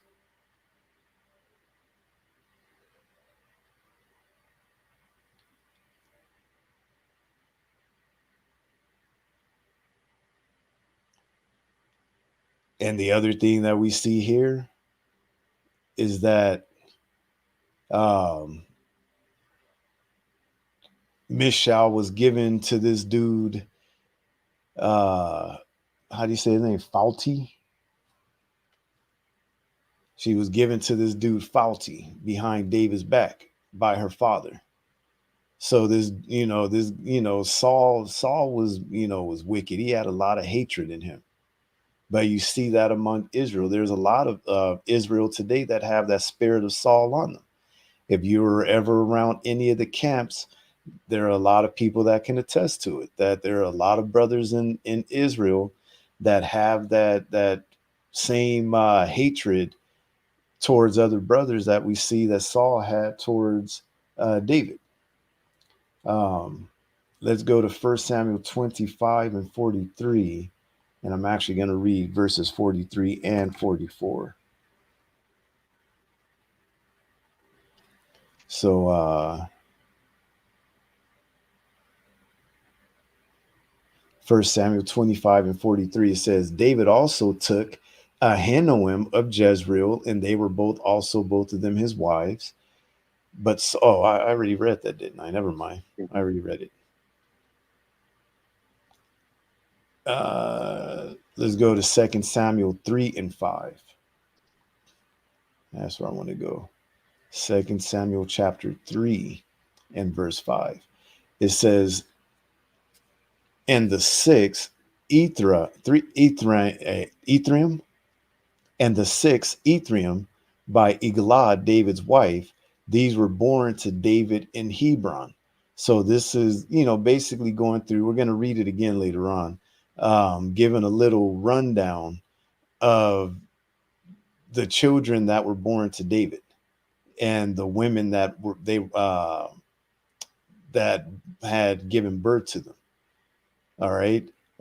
Actually, in fact, let me go up and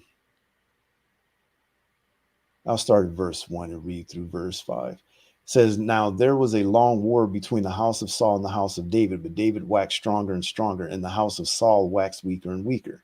And unto David were sons born in Hebron, and his firstborn was Amnon of Ahinoam, the Jezreelitess, and his second Chileab of Abigail, the wife of Nabal the Carmelite, and the third Absalom, the son of Maacah, the daughter of Talmai, king of Geshur, and the fourth Adonai, Adonai.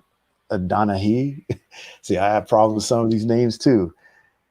Adonijah, Adonijah, the son of Haggit, and the fifth Shephatiah, the son of Abital, and the sixth Ithream by Eglah, David's wife. These were born to David in Hebron. So I wanted to put these in here to point out the fact that David had more than he was, collecting wives. Not as bad as his son did, but he was collecting quite a few different wives. And, he was having kids by these wives. All right. So let's go to 2 Samuel 3 and 14.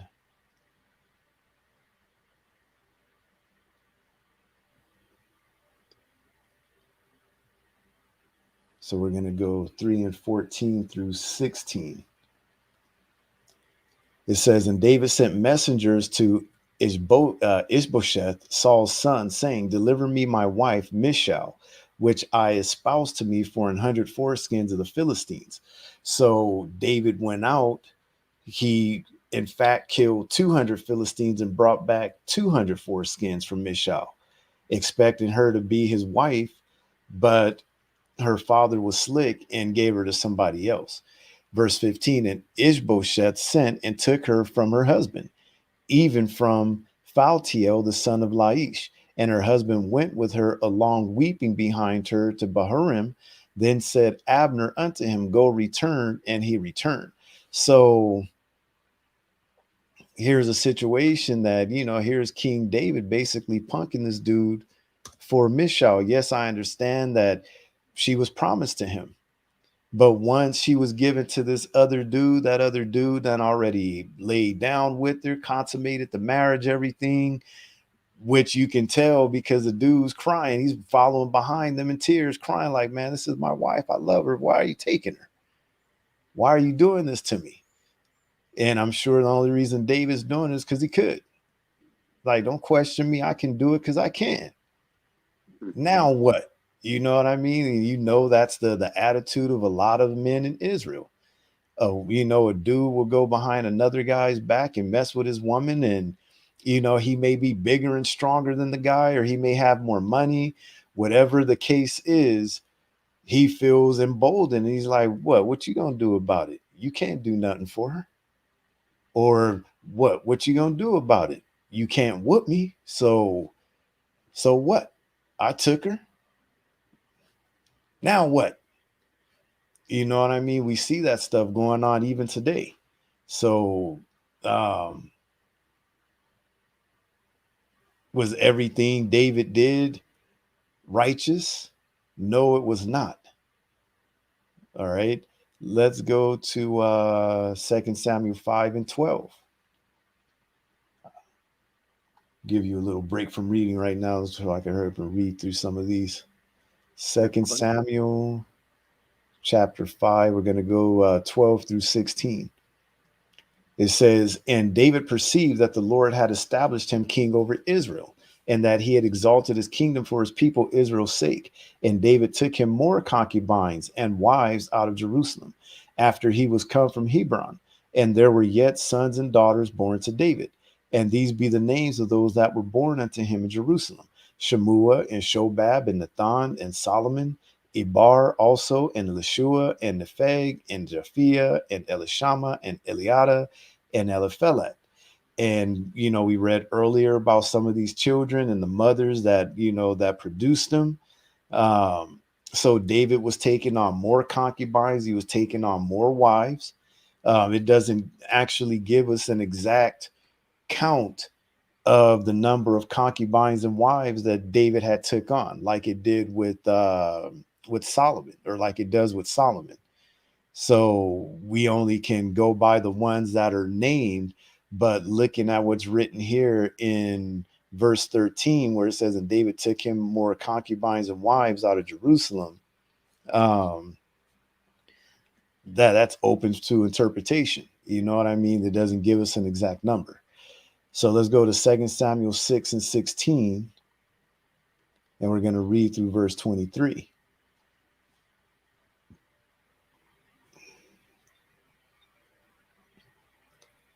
Second Samuel 6 and 16. So when we read this, what you're going to see is that something somewhere went wrong. Because remember, what we read about before was that Michal loved David. Isn't that what we read at the beginning? Michal Mhm. had loved David, and her father rejoiced. Oh, you know what, my daughter, she loved David. Yeah, I'll give her him. It was something sinister behind it. But now all of a sudden we're going to read about Michal all of a sudden having this disdain for, for King David. This, like she had this hatred for him all of a sudden. Um, Maybe it's because after she was married to this other man, she may have grown to love this other man. She was comfortable with him, maybe. She wanted to stay, but then now David came and took her from this guy, and there could be some animosity there. Let's go to 2 Samuel 6 and 16. It says, and as the ark of the Lord came into the city of David, Michal, Saul's daughter, looked through a window and saw King David leaping and dancing before the Lord, and she despised him in her heart. And they brought in the ark of the Lord and set it in his place in the midst of the tabernacle that David had pitched for it. And David offered burnt offerings and peace offerings before the Lord. And as soon as David had made an end of offering burnt offerings and peace offerings, he blessed the people in the name of the Lord of hosts. And he dealt among all the people, even among the whole multitude of Israel, as well to the women as men, to everyone a cake of bread and a good piece of flesh and a flagon of wine. So all the people departed, everyone to his house. So, they were sacrificing, and of course, the sacrifices was eaten, which some people don't understand. But they, the food, it was, distributed out to the people, the piece of flesh, meaning a piece of meat, the bread, the wine, you know what I mean? And the people, think of it how we do today. You go to a barbecue at somebody's house and everybody gets their plate, they get their meat, they get their whatever else they're having, the bread or biscuits, whatever they may make. Um, and everybody's walking around talking, having a good time, and eating their food. They're drinking wine. Today we may have, some people have alcohol, some people have wine, some people have soda, some have punch. Well, whatever the case is. um Myself, I've always been a punch dude. Okay. So um never got into the alcohol thing. That was just me. All right. So going to verse 20, it says, then David returned to bless his household, and Michal, the daughter of Saul, came out to meet David and said, how glorious was the king of Israel today, who uncovered himself today in the eyes of the handmaids of his servants, as one of the vain fellows shamelessly uncovereth himself.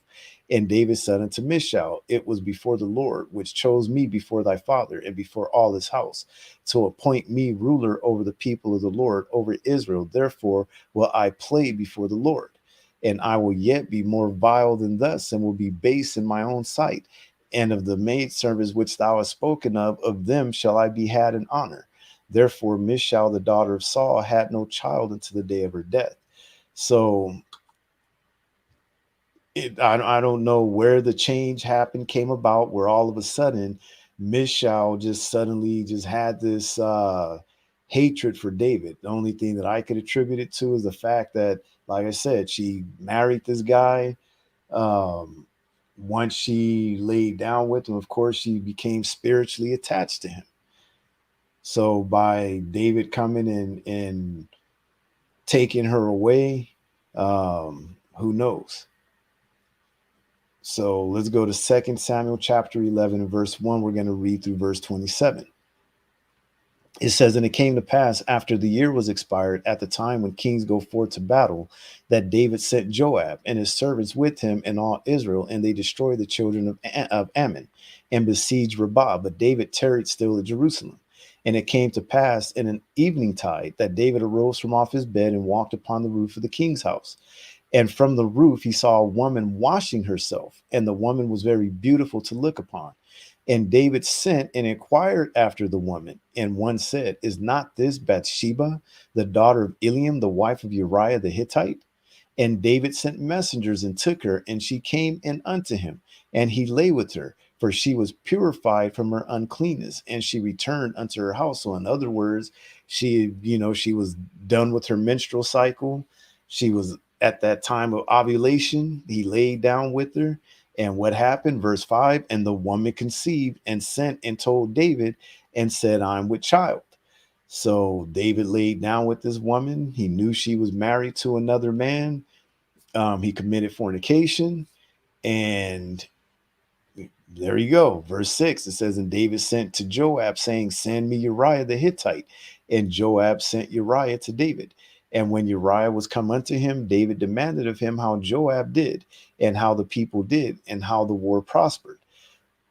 And David said to Uriah, go down to thy house and wash thy feet. And Uriah departed out of the king's house, and there followed him a mess of meat from the king. So here is David trying to, entice this dude to go, go home, get him relaxed, gave him food, trying, just doing what he could to try and get this guy to butter him up to go home and basically lay down with his wife and enjoy his wife. Verse 9, it says, but Uriah slept at the door of the king's house with all the servants of his Lord and went not down to his house. So for whatever reason, Uriah was just like, you know what? I don't feel comfortable going home. He explains the reason why. Verse 10, it says, and when they had told David, saying, Uriah went not down into his house, David said unto Uriah, camest thou not from thy journey? Why then didst thou not go down into thine house?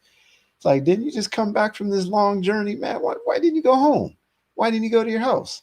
Verse 11, Uriah said unto David, the ark in Israel and Judah abide in tents, and my lord Joab and the servants of my lord are encamped in the open fields. Shall I then go into mine house to eat and to drink and to lie with my wife? As thou livest and as thy soul liveth, I will not do this thing. So he has so much love for his brothers that are out there on the battlefield. They're on the front lines. They're putting their life on the line. And he's like, just because I'm home, you know what I mean? My heart's still out there with my brothers. No, I'm not going home to enjoy the luxuries of my home and my nice soft bed and, nice food and, the comfort of my wife and my brothers is still out there in the battlefield. No, I'm not doing that. Verse 12, it says, and David said to Uriah, tarry here today also, and tomorrow I will let thee depart. So Uriah abode in Jerusalem that day and the morrow. And when David had called him, he did eat and drink before him, and he made him drunk. And at even he went out to lie on his bed with the servants of his Lord, but went not down to his house. So David was trying to get him drunk, hoping that he, being drunk, would then get in that frame of mind that, let me go home and get my wife, let me go home and, see what's good with my wife and, let us enjoy ourselves. But it backfired, didn't happen. Verse 14, it says, and it came to pass in the morning that David wrote a letter to Joab and sent it by the hand of Uriah. And he wrote in the letter, saying, set ye Uriah in the forefront of the hottest battle and retire ye from him, that he may be smitten and die. So that's cold. That is just messed up. So now David is plotting against this dude secretly to have him killed. Verse 16, and it came to pass when Joab observed the city that he assigned Uriah unto a place where he knew that valiant men were. And the men of the city went out and fought with Joab, and there fell some of the people of the servants of David. And Uriah the Hittite died also. Then Joab sent and told David all the things concerning the war, and charged the messenger, saying, when thou hast made an end of telling the matters of the war unto the king, and if so be that the king's wrath arise, and he say unto thee, wherefore approached ye so nigh unto the city when ye did fight? Knew ye not that they would shoot from the wall? So he's like, didn't you know? You know what I mean? He's like, that's the excuse you give. Didn't you know not to get too close to the wall? It's your fault. Verse 21, who smote Abimelech, the son of Jerubbesheth? Did not a woman cast a piece of a millstone upon him from the wall, that he died in Thebes? Why went ye nigh the wall? Then say thou, thy servant Uriah the Hittite is dead also. So the messenger went and came and showed David all that Joab had sent him for. And the messenger said unto David, surely the men prevailed against us and came out unto us into the field, and we were upon them even unto the entering of the gate. Verse 24, and the shooters shot from the wall upon thy servants, and some of the king's servants be dead, and thy servant Uriah the Hittite is dead also. Then David said unto the messenger, thus shalt thou say unto Joab, let not this thing displease thee, for the sword devoureth one as well as another. Make thy battle more strong against the city and overthrow it, and encourage thou him. And when the wife of Uriah heard that Uriah her husband was dead, she mourned for her husband. And when the mourning was past, David sent and fetched her to his house, and she became his wife and bare him a son. But the thing that David had done displeased the Lord. So you can see David was very cunning. You know what I mean? You can say that what he did was just as bad as what Saul was doing. When David was the one that was, being sought after by Saul, he was righteous in everything that he did. But once he got that money, he got that power. David did back then what a lot of our brothers do today. They get a little bit of that taste of power and money, and next thing you know, the devil jump on them and they start mistreating their own people in certain situations. They you know what I mean? They know that they can have just about any man or woman they want. You know what I mean? I mentioned Drake last week. You know what I mean? You could say Drake has that spirit of David on him. And just think, maybe King David, well, from what we read in the scriptures, King David and Solomon, you know what I mean? They may have, had the looks of a Drake or or one of these guys. And once they got that money and power, and with the handsome looks, that these women just couldn't resist them, because you see that going on still today. Let's go to 2 Samuel chapter 13 and verse 1. Or actually, you know what? I'm sorry. Let's go to 2 Samuel 12 and 1.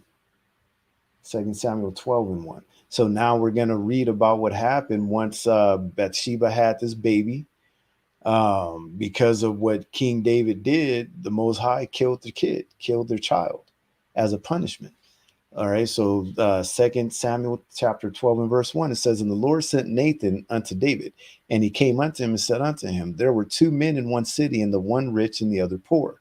The rich man had exceeding many flocks and herds, but the poor man had nothing, save one little ewe lamb, which he had bought and nourished up, and it grew up together with him and with his children.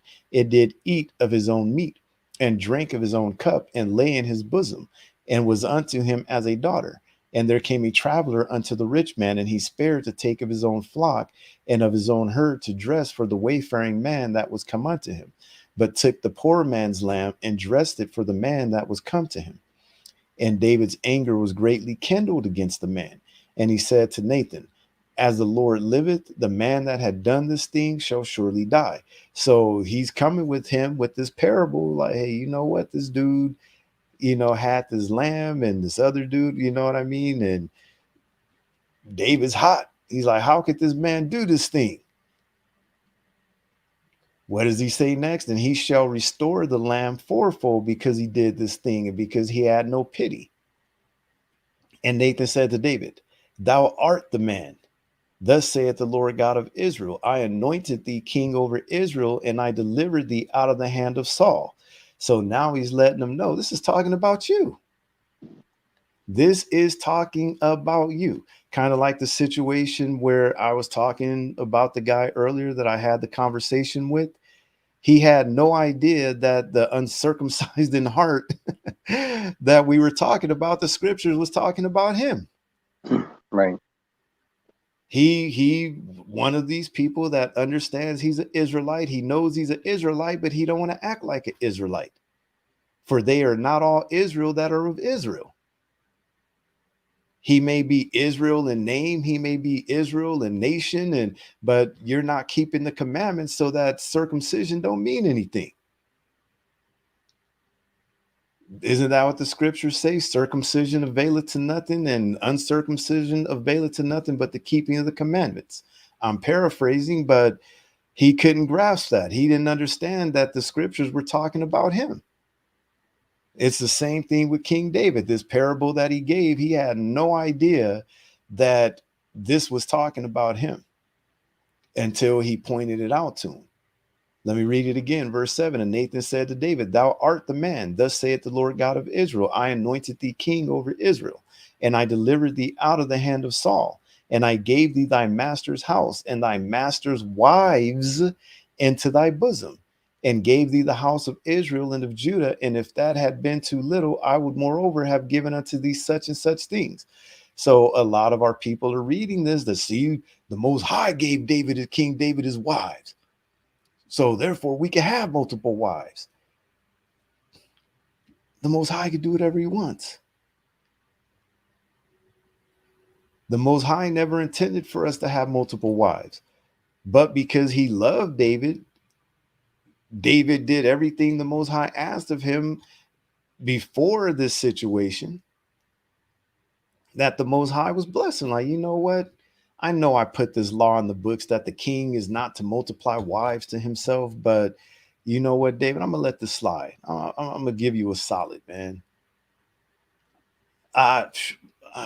You've been such a great servant to me, man. I just want to, I want to reward you. It's like, well, what? I don't even know what else to give you. I've given you the kingdom. I've given you money. I've given you, here, take more wives. Here, take that. I don't know what else to give you. And that's, that's basically what he's telling him here. I would have given you more. Was that not enough that you had to go do what you did? He says, and I gave thee thy master's house and thy master's wives into thy bosom, and gave thee the house of Israel and of Judah. And if that had been too little, I would moreover have given unto thee such and such things. I would have given you more. Wherefore hast thou despised the commandment of the Lord, to do evil in his sight? Our brothers don't want to acknowledge that what David did in the sight of the Most High was evil. Because they always, whenever you talk to any brothers that are with the multiple wives doctrine, they always point to this situation with David, and they say, you see, David was righteous in the eyes of the Most High, except for, that one situation the Lord said. And we're going to cover that in a second. We're going to get to that in a couple of minutes. They don't want to read verse 9. They don't want to acknowledge what the Most High said here in verse 9, that what David did, he despised the commandment of the Lord. He did evil in the sight of the Most High. Thou hast killed Uriah the Hittite with the sword, and hast taken his wife to be thy wife, and hast slain him with the sword of the children of Ammon.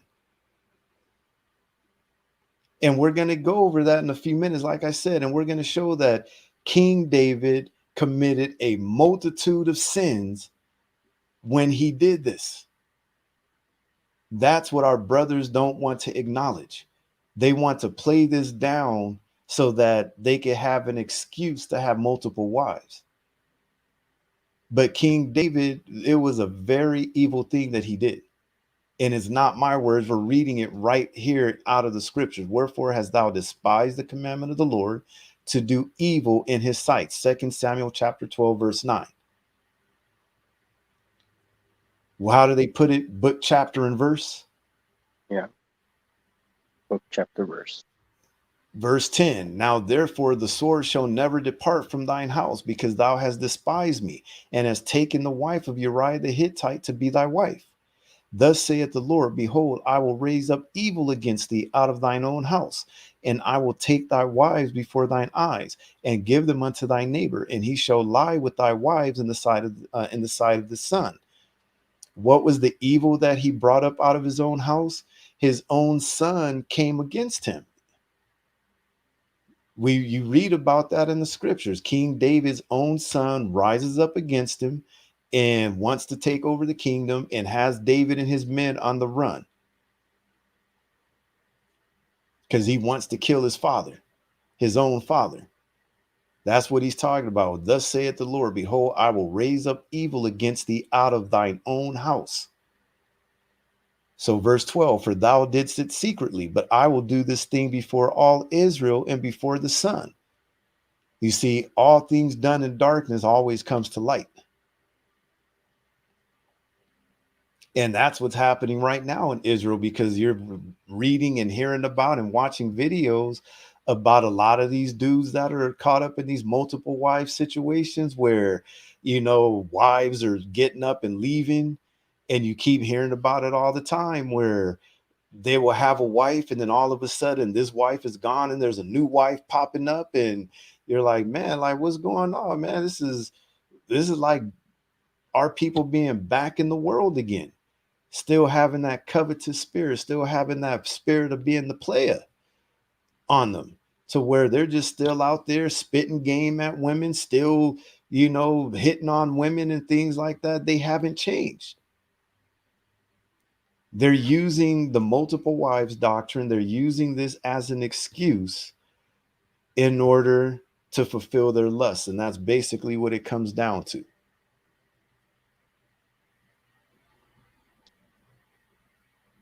So verse 13, it says, and David said unto Nathan, I have sinned against the Lord. Because they like to say David didn't sin except for, the thing that happened, with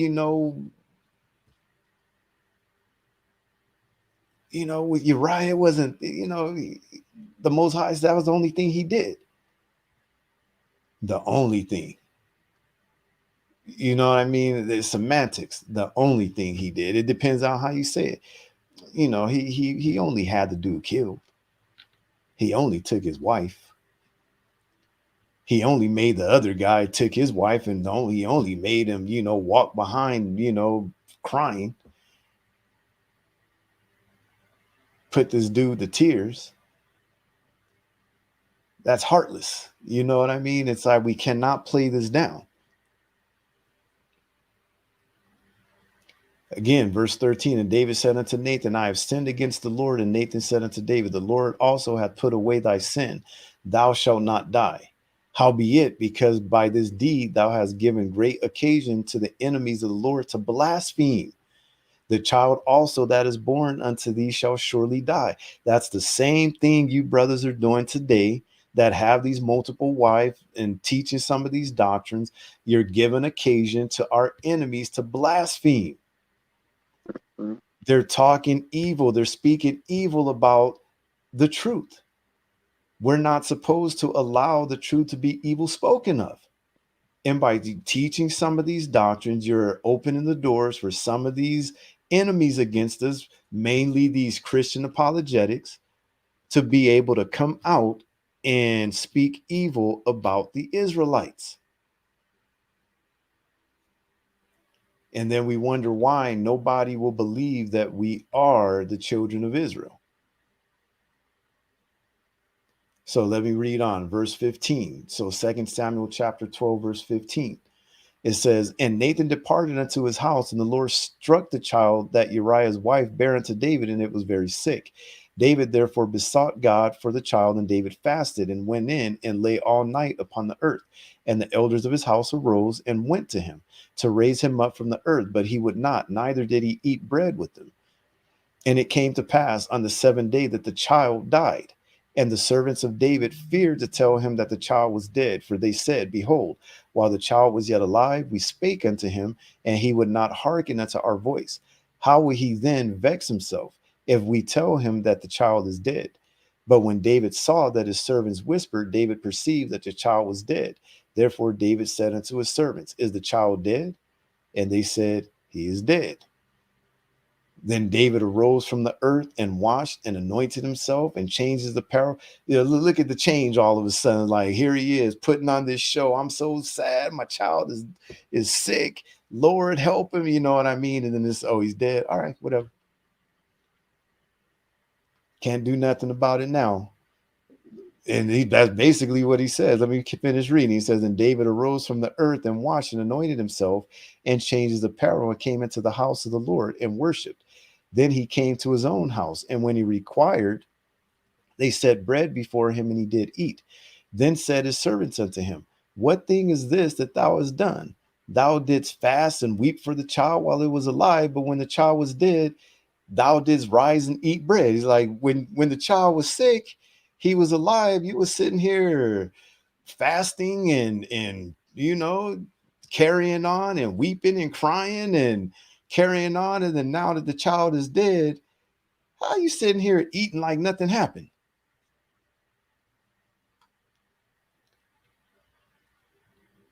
Some people have that spirit on them that they can deal with death. They can deal with with things like that. They can control their emotions. They look at things from a realistic standpoint, and that's what David is doing here. He's going to say it. Verse 22, and he said, While the child was yet alive, I fasted and wept, for I said, Who can tell whether God will be gracious to me that the child may live? But now he is dead. Wherefore should I fast? Can I bring him back again? I shall go to him, but he shall not return to me. Like, what can I do now? There's nothing I can do. The Most High has made up his mind. There's nothing I can do for him. Some people have that outlook, even, among their family, among friends. Their family or friends may get sick, they may pass away, they may die, and people handle things differently. They can internalize, like, you know what? I tried to help them while they were alive. They didn't listen. And now they're gone. I can't do anything for them now. I already wept for them the whole, all this time they were going through it. I was weeping. I was crying. I was praying for them. But they didn't want to hearken. They didn't want to hearken to the voice of the Most High. There's nothing I can do for them now. Told them to stop taking them drugs. They didn't want to stop taking them. So there's nothing I can do. The drugs killed them. Told them to stop gang banging. They didn't want to stop. They got shot down in the streets. There's nothing I can do. Why am I going to sit here crying for them? There's nothing to cry about. They chose the path that they chose. Some people look at that and they heartless, man, they wicked, they evil. It's like, no. It's just like King David. He's looking at things realistically. He's looking at things from the point of view as a follower of the Most High, that, there's nothing I can do to bring them back. If you got ears to hear, hear.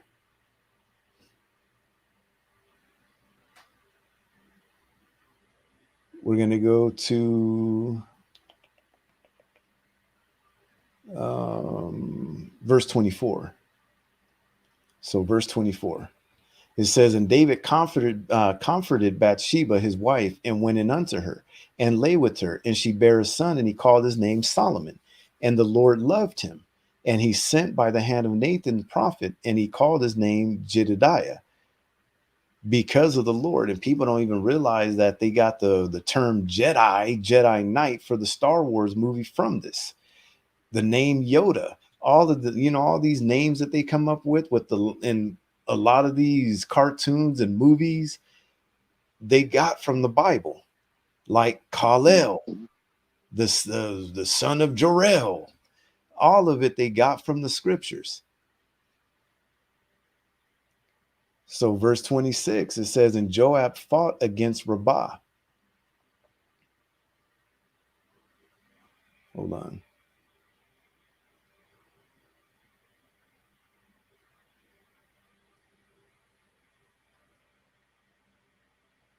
Yeah, I'll stop right there, verse 25. So they had King Solomon. Let's go to 2 Samuel 13 and 1. But we can see that the Most High, he punished David for that wicked thing he did, which, justifiably so. He killed that child. It's like, you know what? You had this child, uh, I can't make this child king over Israel, knowing that, the way this child was conceived. So they brought Solomon.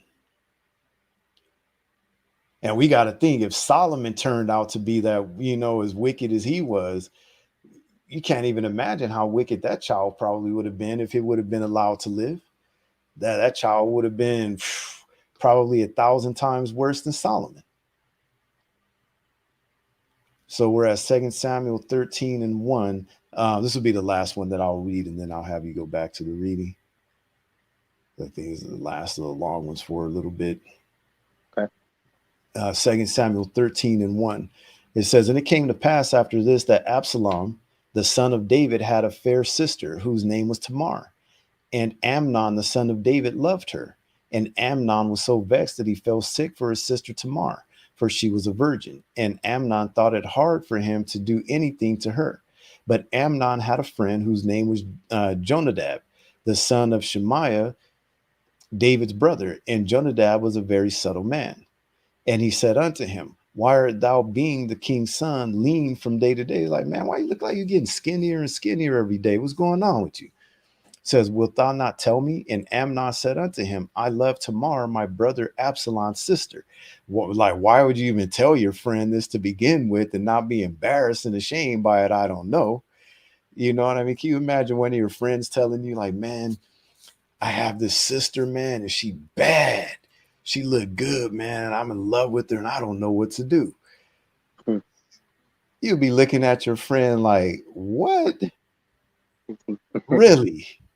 Are you serious? You know what I mean? So I don't know why he even admitted that, but verse 5, it says, and Jonadab said unto him, lay thee down on thy bed and make thyself sick. So instead of him laying into him like one of us, we'd be like, man, are you out your mind?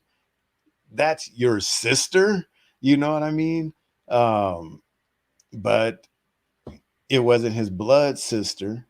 But even so, there was laws, and go back and read the laws in Leviticus 18. We went through those last week, that there are a multitude of sexual sins that are written in the law that we were not supposed to do because the other nations did it.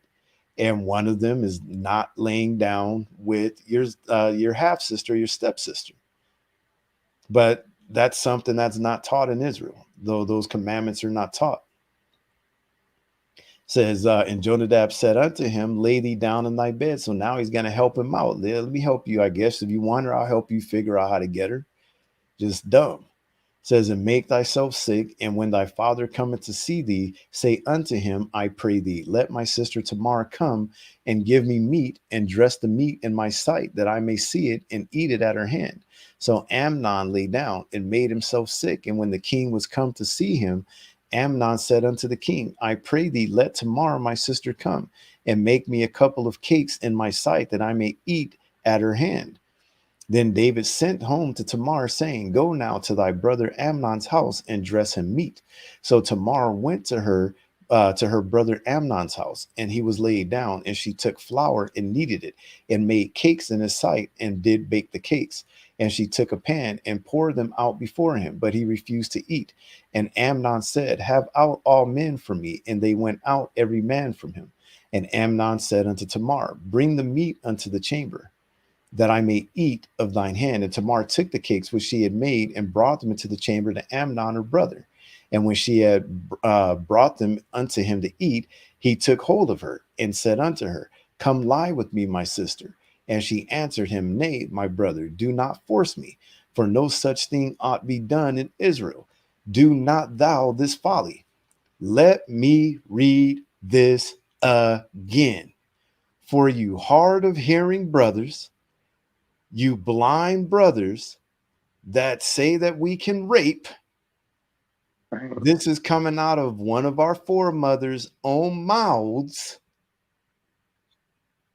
And she answered him, Nay, my brother, do not force me, for no such thing ought to be done in Israel.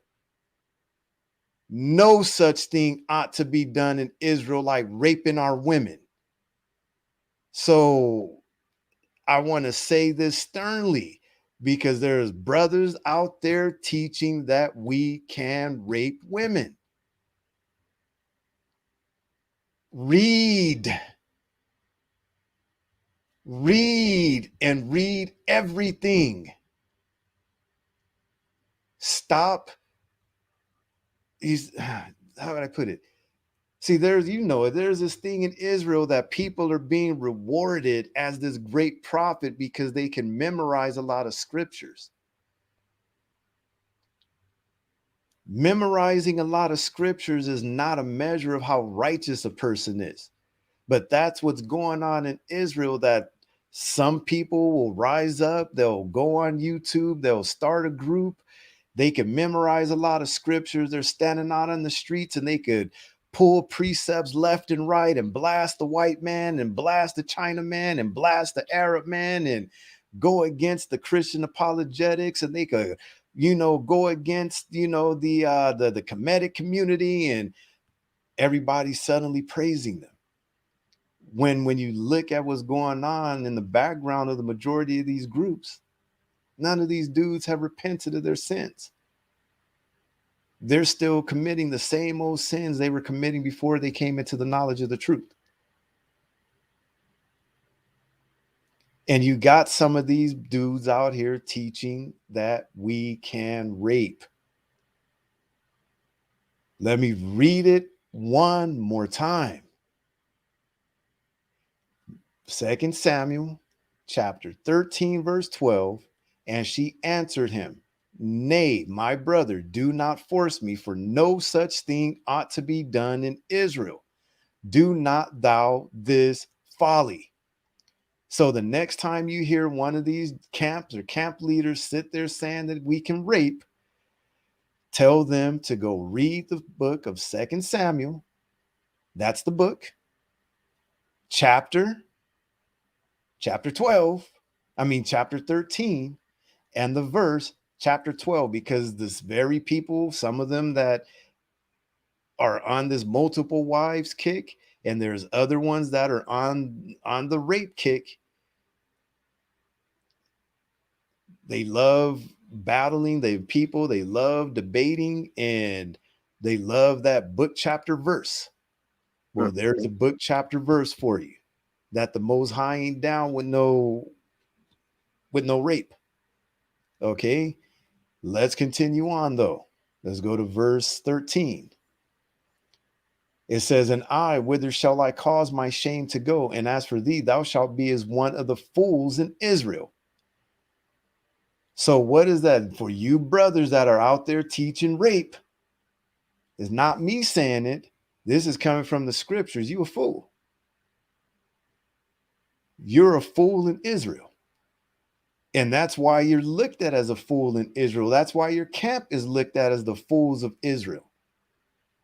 And you can't seem to grasp that. But yet some of these guys are the first ones going at some of the other camps in hatred and spitting all kinds of propaganda and lies against other camps, but can't open their eyes to see that the doctrines that, the majority of the doctrines that their camp leader is teaching them is bad doctrine, bad teachings. Just really need to say that, because somebody has got to stand up and say something about all this stuff that's going on in Israel. Like I said last week, you guys are out of your minds. How do you say it back in the day? You're out of your cotton picking mind. That's the way I'll put it. So where are we at? Verse 14 says, howbeit he would not hearken unto her voice, but being stronger than she, forced her and lay with her. Then Amnon hated her exceedingly, so that the hatred wherewith he hated her was greater than the love wherewith he had loved her. And Amnon said unto her, arise, be gone. So now he done kicked her out the bed. Like, you know what? I got what I got. That was it. Okay, be gone from me. Leave. Verse 16, and she said unto him, there is no cause. This evil in sending me away is greater than the other that thou didst unto me. But he would not hearken unto her. So she's like, the evil you're doing now is greater than the evil that you did before. Then he called his servant that ministered unto him and said, put now this woman out for me, and bolt the door after her. So now he's got the servant coming in and kicking her out. Says, and she had a garment of diverse colors upon her, for with such robes were the king's daughters that were virgins apparel. Then his servant brought her out and bolted the door after her. So he kicked her out and locked the door. And Tamar put ashes on her head and rent her garment of diverse colors that was on her, and laid her hand on her head and went on crying. And Absalom her brother said unto her, hath Amnon thy brother been with thee? But hold now thy peace, my sister, he is thy brother. Regard not this thing. So Tamar remained desolate in her brother Absalom's house. Verse 21. But when King David heard of all these things, he was very wroth. And Absalom spake unto his brother Amnon neither good nor bad. For Absalom hated Amnon because he had forced his sister Tamar. All right, so we're going to go down to verse 23. So real quick, but we can see Amnon did what? He lied down with his own sister. And what we're going to read about next is Absalom murdering Amnon for what he did to Tamar. All of this happened because of what? Lust.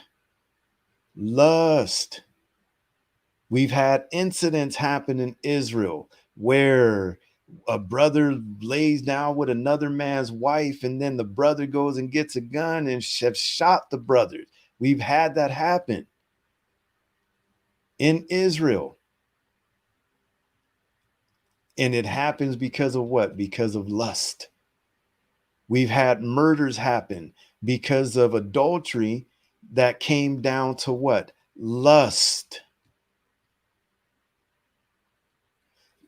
2 Samuel chapter 13, verse 23. And it came to pass after 2 full years that Absalom had sheep shearers in Baal Hazor, which is beside Ephraim. And Absalom invited all the king's sons. And Absalom came to the king and said, behold, now thy servant hath sheep shearers. Let the king, I beseech thee, and his servants go with thy servant.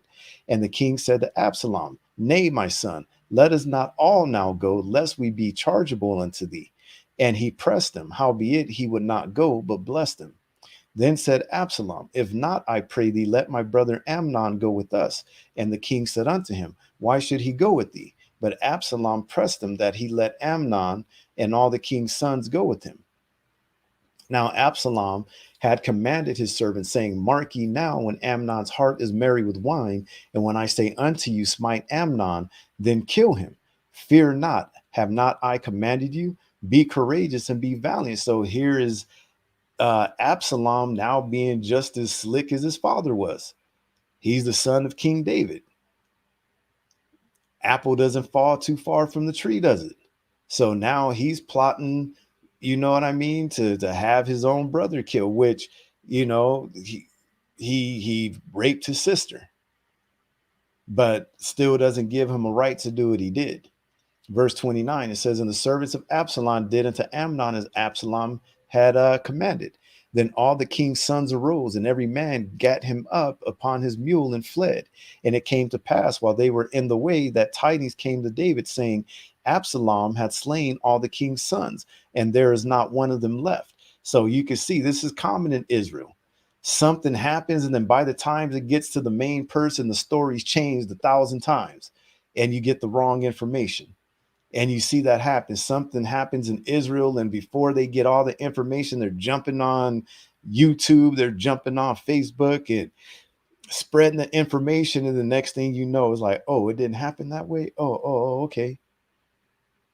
Now we got to retract. Verse 31, it says, Then the king arose and tare his garments and lay on the earth, and all his servants stood by with their clothes rent. And Jonadab, the son of Shemaiah, David's brother, answered and said, Let not my lord suppose that they have slain all the young men, the king's sons, for Amnon only is dead. For by the appointment of Absalom, this had been determined from the day that he forced his sister Tamar. Now, therefore, let not my lord the king take the thing to his heart, to think that all the king's sons are dead, for Amnon only is dead. So he's like, oh, hold on, king, don't trip. You got the wrong information. Not all of your sons are dead. You got the wrong information. Sorry about that, but it was Absalom. He killed Amnon because Amnon had, how he raped his sister. He was mad about it, and he took matters into his own hands. But you know what? Don't let it worry you. Don't let it worry you. Just relax. Don't take it to heart. Not all your sons are dead. It's just Amnon. He's the only one. He's the one that's dead. All right. Verse 34 says, But Absalom fled, and the young man that kept the watch lifted up his eyes and looked, and behold, there came much people by the way of the hillside behind him. And Jonadab said unto the king, Behold, the king's sons come, as thy servant said, so it is. And it came to pass, as soon as he had made an end of speaking, that behold, the king's sons came and lifted up their voice and wept. And the king also and all his servants wept very sore. But Absalom fled and went to Talmai, the son of Ammihud, king of Geshur, and David mourned for his son every day. So Absalom fled and went to Geshur and was there 3 years. And the soul of King David longed to go forth unto Absalom, for he was comforted concerning Amnon, seeing he was dead. All right. So we can see, you might be saying, but this is a thing between brothers. This had nothing to do with a multiple wife situation. Actually, it does. Because we got to remember, these two brothers were the product of a multiple wife situation, where one of them was the son of one wife or one concubine, and the other son was the son of another one of David's wives or concubines. They were step siblings. And now you have this situation where one of the step siblings or half siblings is looking at the other one in lust, breaking one of the commandments, breaking the law. Go back, read Leviticus 18. Like I said, we went over that last week. And the spirit of lust jumped on him. He couldn't control himself, and he raped his own sister. Yeah, it may not be his, it is his blood sister because they have the same father. They don't have, they have different mothers. So you really can't even say that they're not, by birth. So that would be considered half sister, I believe. Yeah, it'd be half sister. So he raped his half sister.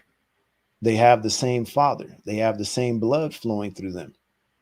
And so that was a great evil that he did, which was the result of a multiple wife situation where these, you can see these brothers, these kids grow up and they don't get along because that's your mother. No, I can't stand your mom. Oh, I hate your mom. My dad loves my mom more than your mom. You know what I mean? That stuff goes on today.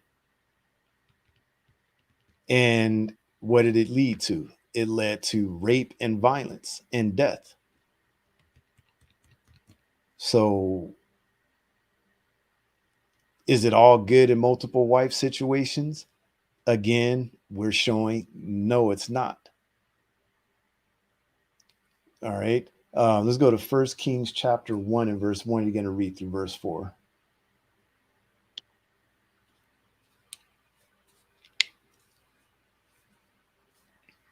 The book of 1 Kings, chapter 1 and verse 1. Now King David was old and stricken in years, and they covered him with clothes, but he got no heat.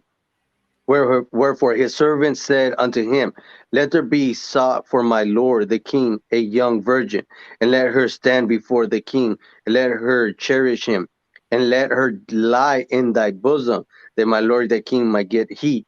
So they sought for a fair damsel through all the coast of Israel, and found Abishag, a Shumalite, and brought her to the king. And the damsel was very fair, and cherished the king and ministered to him, but the king knew her not.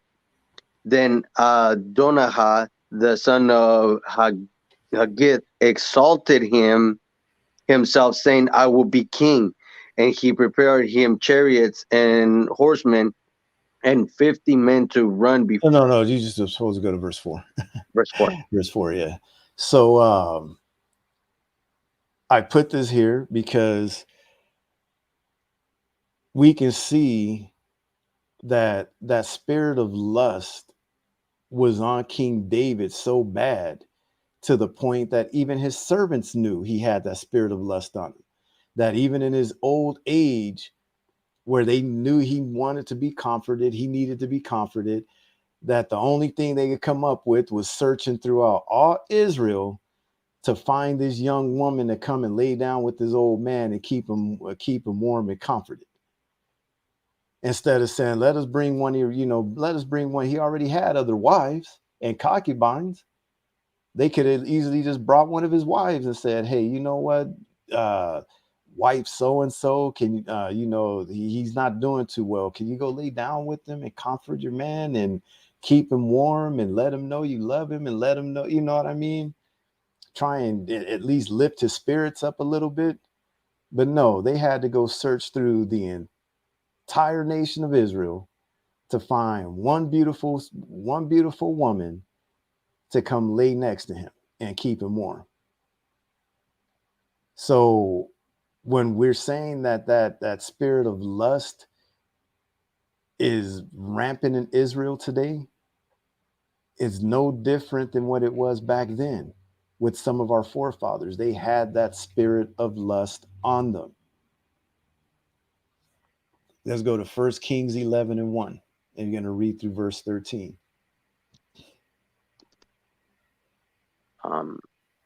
It's 1 Kings 11:1. Yeah, through verse 13. The book of 1 Kings, chapter 11 and verse 1. But King Solomon loved many strange women, together with the daughters of Pharaoh, women of the Moabites, Ammonites, Edomites, Sidonians, and Hittites, of the nations concerning which the Lord said unto the children of Israel, Ye shall not go in to them, neither shall they come in unto you, for surely they will turn away your heart after their gods. Solomon clave unto these in love.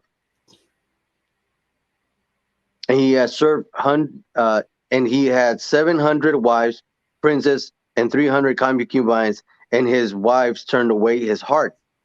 For it came to pass, when Solomon was old, that his wives turned away his heart after other gods, and his heart was not perfect with the Lord his God, as was the heart of David his father. For Solomon went after Ashtaroth, the goddess of the Zidonians, and after Milcom, the abomination of the Amorites. And Solomon did evil in the sight of the Lord, and went not fully after the Lord, and did David's father. Then did Solomon build in high place of Chemosh, the Amorites of Moab, in the hill that is before Jerusalem, and for Molech, the ammunition of the children of Ammon. And likewise did he for all his strange wives, which burn incense and sacrifice unto their gods.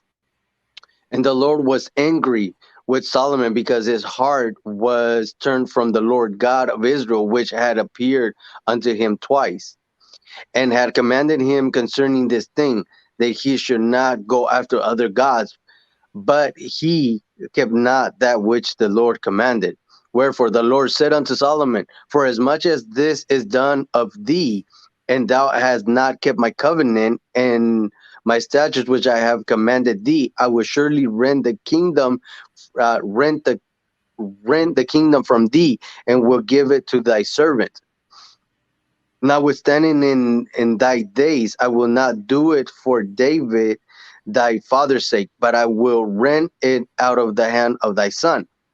Howbeit, I will not rend away all the kingdom, but will give one tribe to the son of David, my servant's sake, and for Jerusalem's sake, which I have chosen. All right. So what do we get from this? Number one, Solomon had over 1,000 women. Was he breaking the commandment? Yes, he was, because again, we're going to get to the law later on in the lesson, but there's a law in Deuteronomy that they are not, the king was not supposed to multiply wives to himself. That was a law that was in the Torah, that the king was not supposed to do that. And like we said, King David was allowed to do it. King David, the Lord loved King David, and he allowed him to get away with it.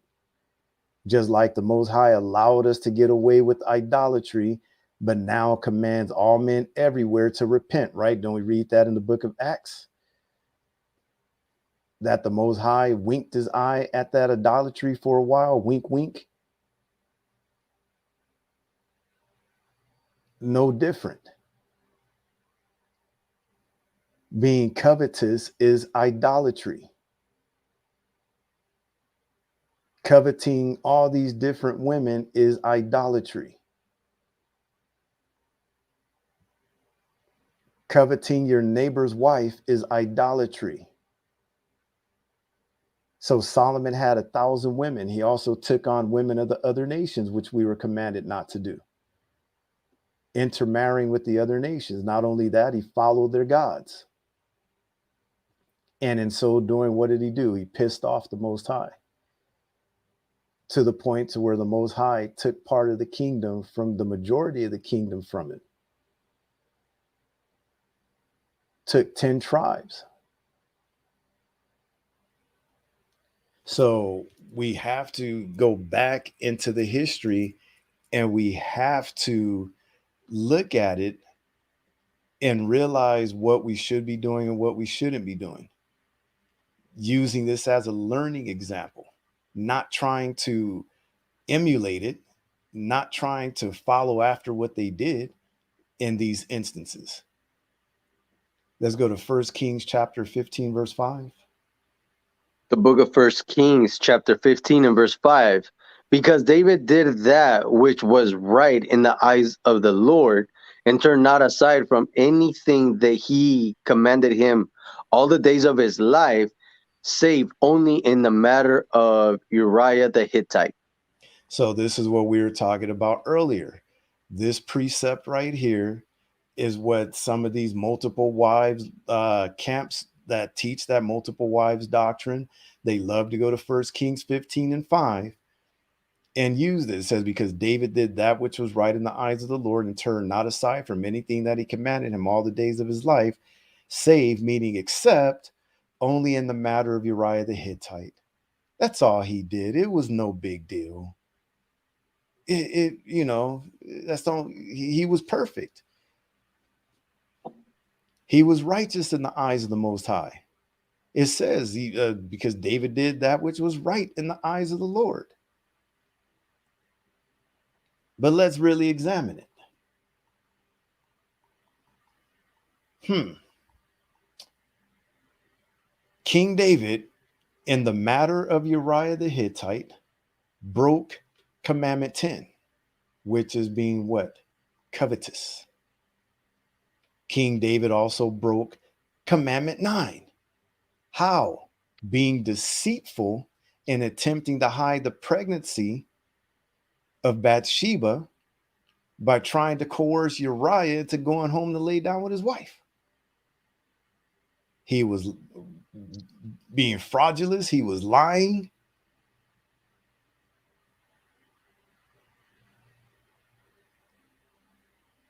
He broke commandment 8 by stealing his neighbor's wife. Doesn't the scripture say, thou shalt not steal? They call it that nowadays. Oh, he committed a robbery. They're going to take somebody else's, somebody else's woman. Oh, he committed a robbery. Stole his neighbor's wife. He also broke commandment 7. How? By laying down with a married woman. Not only that, but trying to get the husband to go take his wife after she already been defiled by another man. Don't we have a precept on the book that once the wife is put out and she goes to be the wife of another husband, that she cannot return back to the other husband? After he done defiled this man's wife, he's trying to send her back to the man and have the man lay down with her.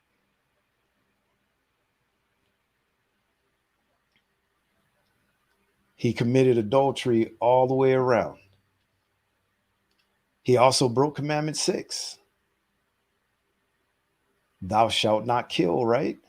Then he put Uriah on the front lines to purposely have him rush the wall of the city and get too close so he could be killed. He committed murder.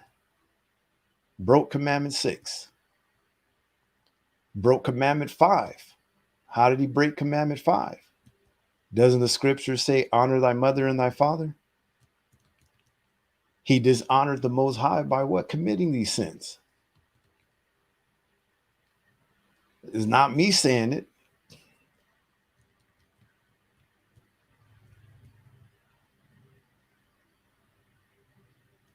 And he also broke commandment 1. How? By putting his lust before the Most High. He allowed his lust and women to become his idols. He loved these women more than the Most High, that these women caused he sinned for these women, just like Solomon did. So when it comes to this matter of David and Uriah the Hittite, no, you cannot play it down as only in the matter of Uriah the Hittite. No. David was all around wicked when it came to that situation with Uriah the Hittite. He broke 1, 2, 3, 4, 5, 6, 7 commandments. 7 commandments he broke. But you will have some of these dudes in these camps try and play it down and have you believing that, we could have multiple wives because what David did wasn't that bad. Let's go to Nehemiah 13 real quick, 13 and 26. And read 26 through 27.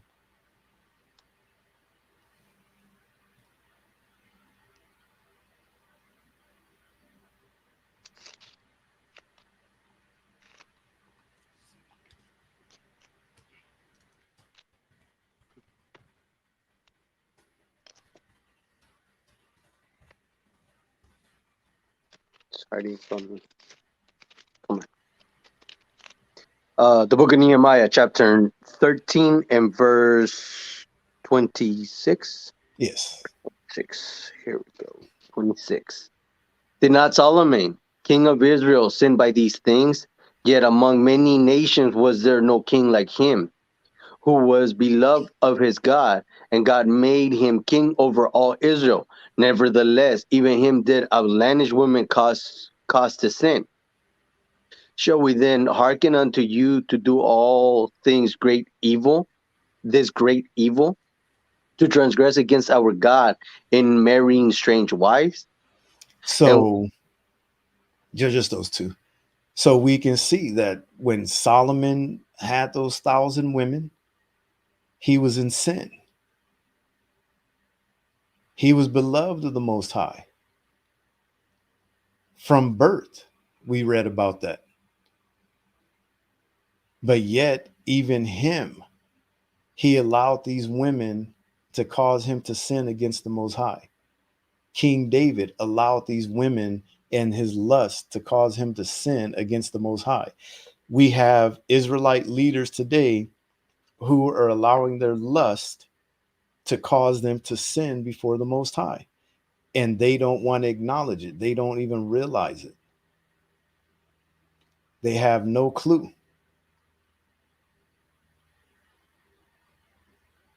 Let's go to 2 Chronicles chapter 11 and verse 18 through 21.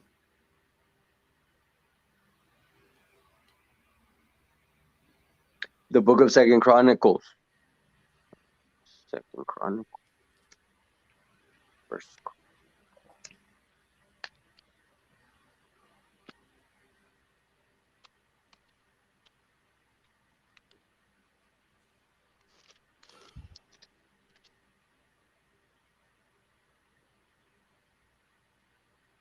Say that again. Second Chronicles 11. 11, yeah, and verse 18 through 21. I was on First Chronicles. Let me see. Second Chronicles 11 and verse 18. And it says, and Rehoboam took him Mahalath, the daughter of Jerimoth, the son of David, to wife, and Abigail, the daughter of Eliab, the son of Jesse, which bare him children, Jaos and Samaria and Zaman. And after her, he took Maachan, the daughter of Absalom, which bare him Abijah and Ataiah and Zaya and Shelomiah. Shalomith, something like that. Shalomith. Yeah, Ziza and Shalomith. Mm-hmm. Shalomith. And Rehoboam loved Maacah, the daughter of Absalom, above all his wives and his concubines, for he took 8 wives 18 wives. 18. For he took 18 wives and 60 concubines, and begot 28 sons and 60 daughters. So what we're showing here is that even after Solomon, his son Rehoboam continued in the same actions, taking on multiple women, multiple wives. And how many did he take? He took 18 wives and 60 concubines. 18 wives and 60 concubines. He didn't do as bad as his father did, but you can see that that spirit of lust is continuing on down their bloodline. Let's go to 2 Chronicles 13 and 21. The book of 2 Chronicles, chapter 13 and verse 21.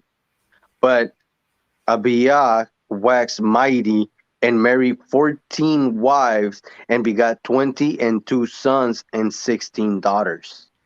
So we're reading here about Abijah, who waxed mighty, and he married 14 wives. 14 wives.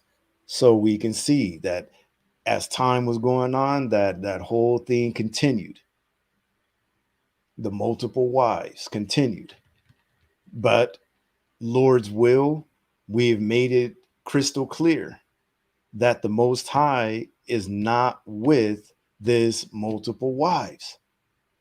When you go back and you read the history, you look at the days of old, you consider the years of many generations when it comes to this topic, and you look at all the people that were in multiple wife situations, that there was nothing good that came out of these multiple wife situations. You had a lot of foolishness. You had a lot of jealousy, a lot of hatred, a lot of envy, a lot of lust, a lot of fornication, rape, all of this stuff going on. But yet you have people today that will try and convince you that it's okay to have more than one wife. It's crazy. And the thing that really baffles my mind is not just the fact that these dudes got the audacity to bring another woman to their house and be like, baby, I'm taking on another wife, is that these sisters are dumb enough to sit here and listen to this stuff and let them do it. I'm serious. It's crazy. In fact, get that in 2 Timothy chapter 3. And I want to say it was at verse 6 or 7. These are they that creep into houses and lead away captive, silly women laden with sins.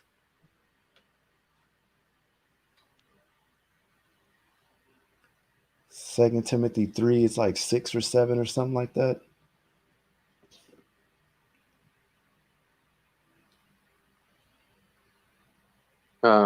Yes, 6 and 7. 2 Timothy chapter 3 and verse 6. For of this sort are they which creep into houses and lead captive silly women laden with sins, led away with diverse lusts, ever learning and never able to come to the knowledge of the truth. Ever learning and never able to come to the knowledge of the truth. That's what you see happening with a lot of these guys that are in these multiple wife doctrines, this rape doctrines, these doctrines of lust. And it's not just the multiple wives breakdown that you hear them do. When they do a lot of their breakdowns and you really look at the precepts that they're pulling and you're like, no, that's not what that's talking about. No, that's not what that means. No, no.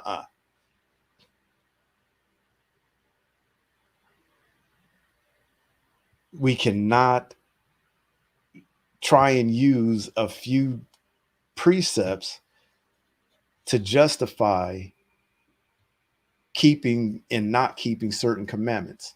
That's why our lessons are so long, because we're going to take the time to actually go through, if at all possible, all the precepts on that particular topic to show that, hey, look, we didn't just make this up. This is coming from the precepts. This precept lining up with this precept, lining up with that precept.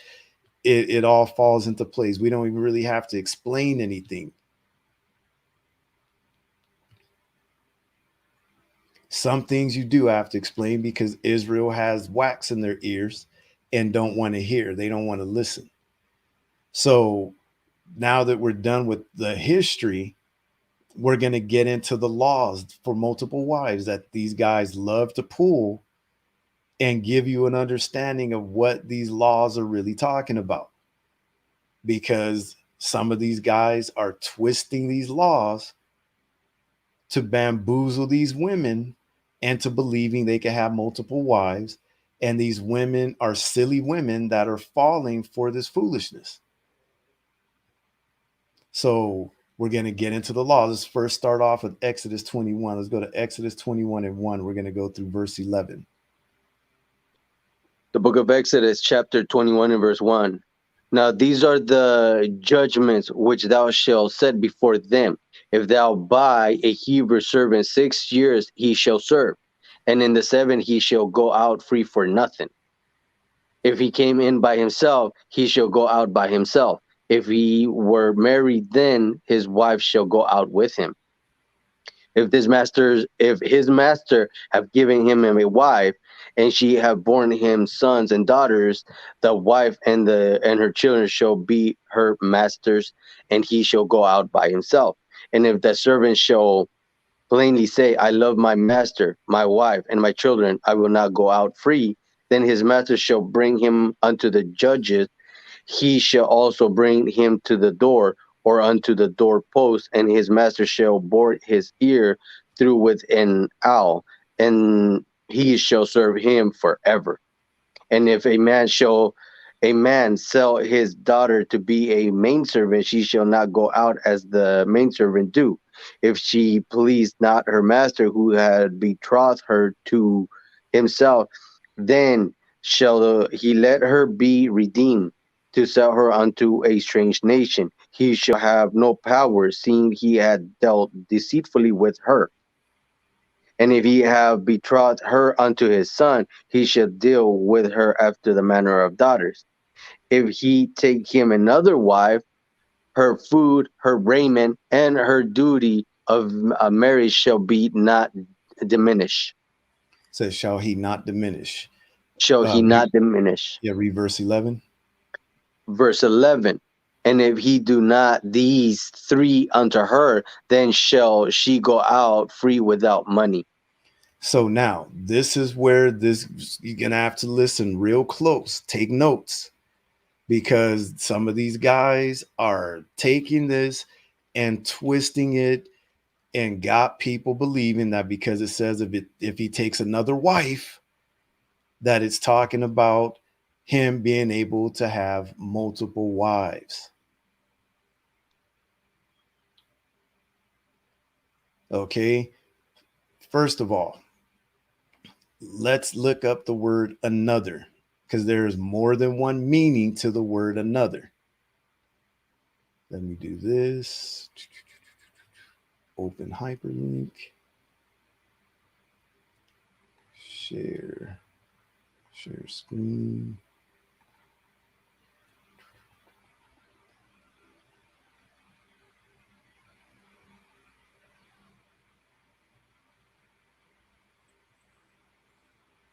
Actually, I wonder if I could get that to work again. I don't know how I did it. Oh, there we go. It automatically did it. Okay.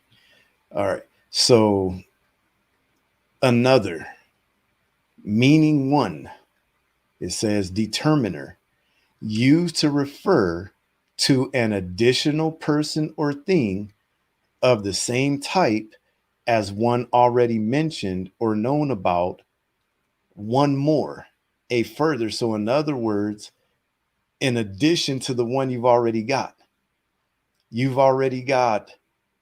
one car, and it's a I don't know, let's say I don't even know. Just name a car. um, I'll say it's a Pinto from the 70s. You got one Pinto, and you look online and you find another Pinto, and you go and buy it. I'm talking to Ezra, like, you know what, man, it's got me another Pinto. He knows what I'm talking about because I already have one Pinto. I went and bought another one. Let's read number 2. It says used to refer to a different person or thing from one already mentioned or known about. That's where it becomes tricky.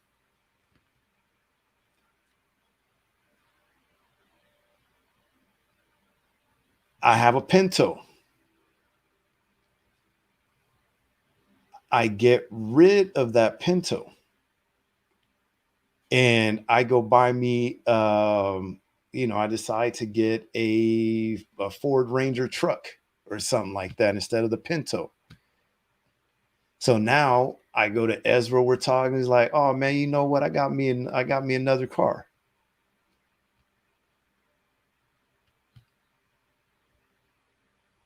What is he going to take from that?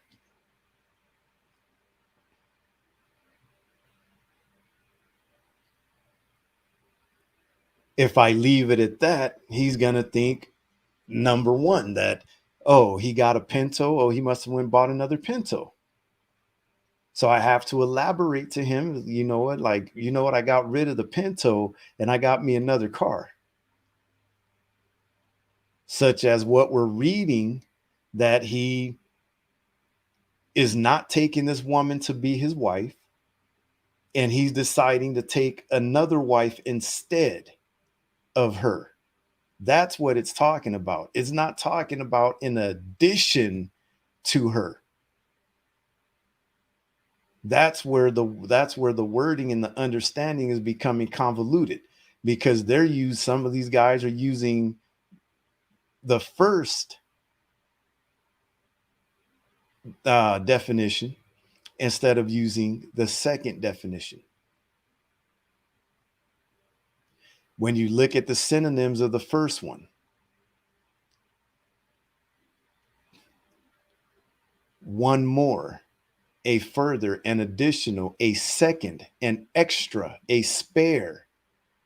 When you look at the synonyms of definition 2, different, other, second, possible substitute, replacement, deputy. I don't know what deputy would be there. I don't know if deputy's got other definitions.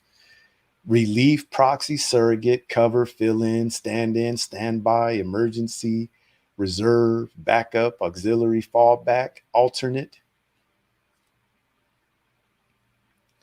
So now let's look at the pronouns. An additional person or thing of the same type as one already mentioned or known about, which is the exact same as we read in the other one. Number 2, a different person or thing from one already mentioned or known about. So basically the same as number 2. It's a different person, is different. Not in addition. You don't want the other one, so you're going to take a different one. You don't want the one that was offered, but you want to take another. Lord's will, that's, you can understand that.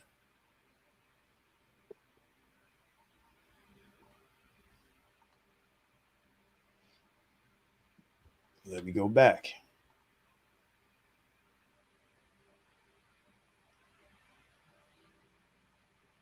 So the first thing we have to understand of what's going on in Exodus 21 is that this is showing the difference between how you deal with a male slave and a female slave in their release.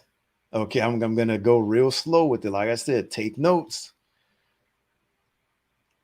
This is showing the difference between how you deal with the male slave and the female. And these are Hebrew servants, not the other nations. This is dealing with the Hebrew servants and how we're supposed to deal with them in their release. So when it came to the man, it says, now these, if thou buy an Hebrew servant, 6 years he shall serve, and in the 7th he shall go out free for nothing. So it's expected if you buy a Hebrew servant, he's supposed to serve you for 6 years. He'll serve you. In the 7th, meaning the year of Jubilee, he's allowed to go free. And we're going to get that law in a minute. Says if he came in by himself, he shall go out by himself. So if he was alone when you brought him in, he will leave alone when at the year of Jubilee, when he's released, you will let him go free alone. It says if he were married, then his wife shall go out with him. So let's say he was married before you brought him in. He's married, you release him, his wife leaves with him because that was his wife before he even came in as your servant. Verse 4, if his master have given him a wife, let me read that again. If his master have given him a wife. So in other words, he came in alone. You had another female servant, a handmaid that you're like, you know what? Let me put these two together. They make a pretty good couple. I would let him have her for a wife. You gave him that wife, and she had kids. It says, and she have borne him sons or daughters. The wife and her children shall be her masters, and he shall go out by himself. So if you're the one that gave him that wife, when he is released, that 7th year comes up and it's the year of release, and you release him, you get to keep the wife and the children. All right.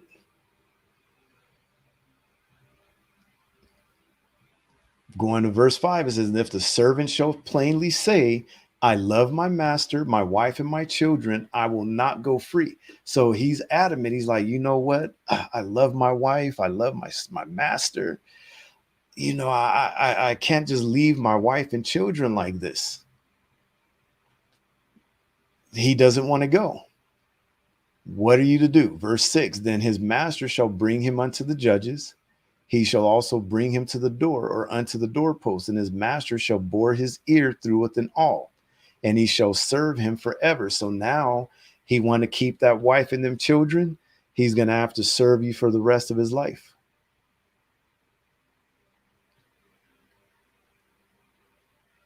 That was how you dealt with the male when it came to release. Now, verse 7 goes into how you deal with the female, which is different than how you deal with the male. With the male, if he came in by himself, he left by himself. That doesn't apply with the female. Let's go to verse 7, Exodus 21:7. If a man sell his daughter to be a maidservant, she shall not go out as the men servants do. So that means that does not apply to her. That if she came in by herself, she goes out by herself. If she's going to serve for 6 years and at this year of 7th year, she's going to be released, it doesn't apply to her. Not the same way as it does for the men. Says, if she please not her master, who hath betrothed her to himself, then shall he let her be redeemed. To sell her unto a strange nation, he shall have no power, seeing he had dealt deceitfully with her. Let's break this down. If she please not her master, what does that mean? Because he has betrothed her unto himself. How? He laid down with her. He engaged himself with her. And after he's done it, now he's found some uncleanness in her, something wrong that he uses as an excuse to not follow through with the wedding or with the marriage. Let's go to Deuteronomy 24:1.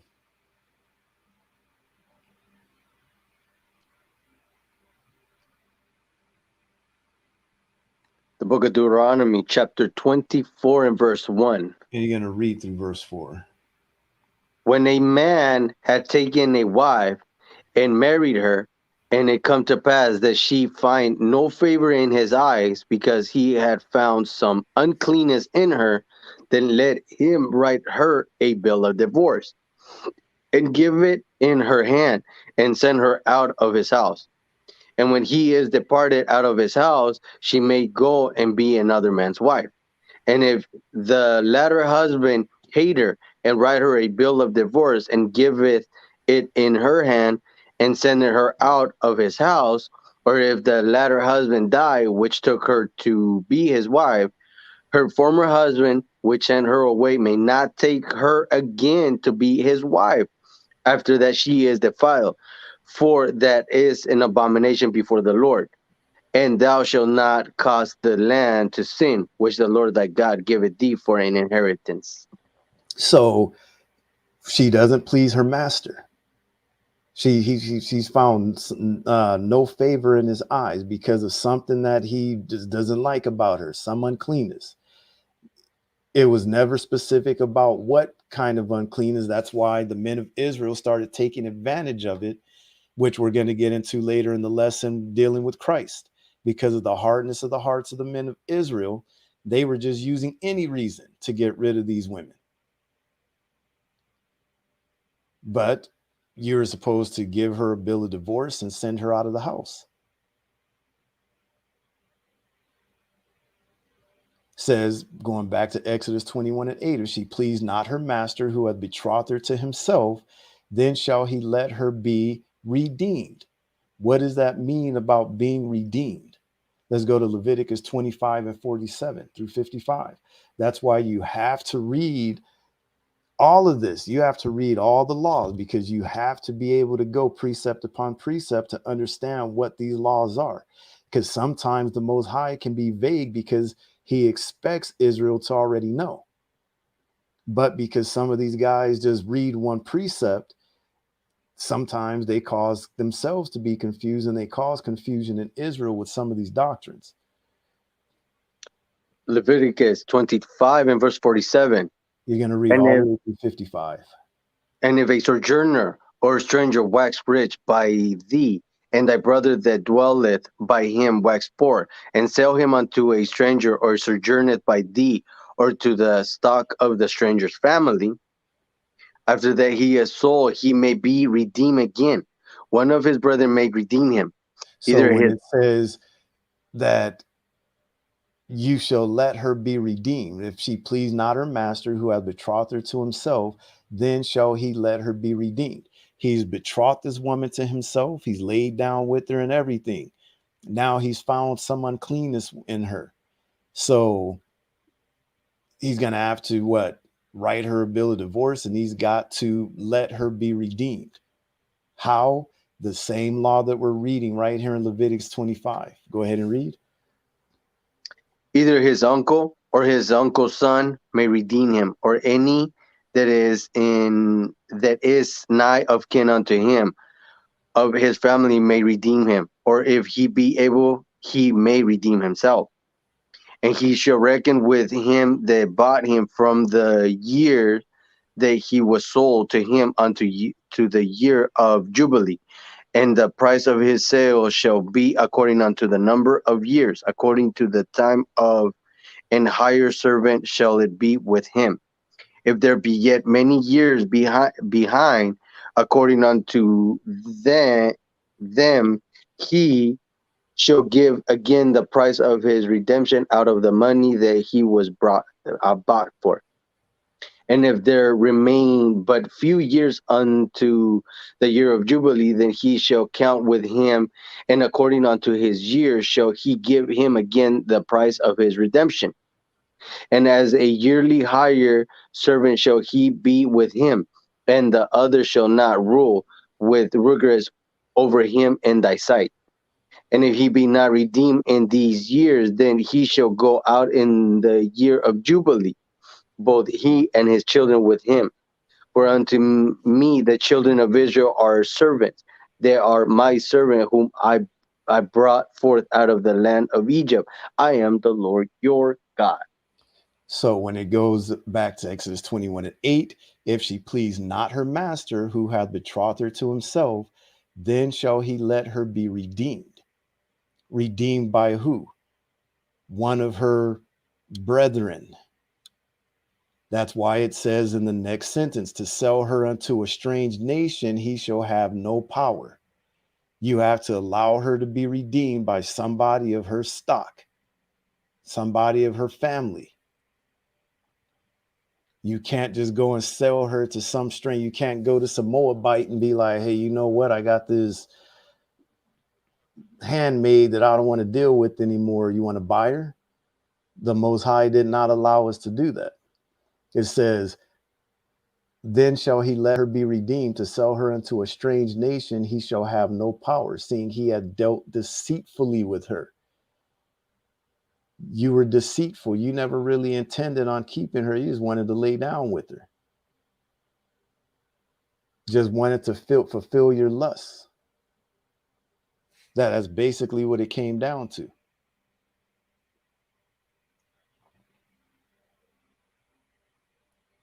Let's go to Leviticus 19 and 20 through 22.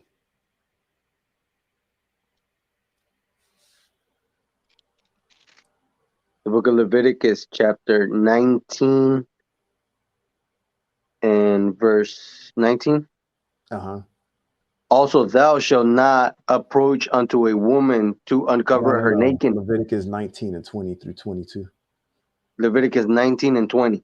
Moreover, thou shalt not lie carnally with thy neighbor's wife. That's what it is. Read that again. Moreover, thou It shalt should not say lie. whosoever. It should say whosoever. Leviticus 19 and 20. And whosoever lieth carnally with a woman. Yeah, let me check mine because mine might be messed up. Yeah, Leviticus 19 and 20. Yeah, it says, and whosoever lieth carnally with a woman. Leviticus, give me a second. Okay, I know what's going on. 19 and 20.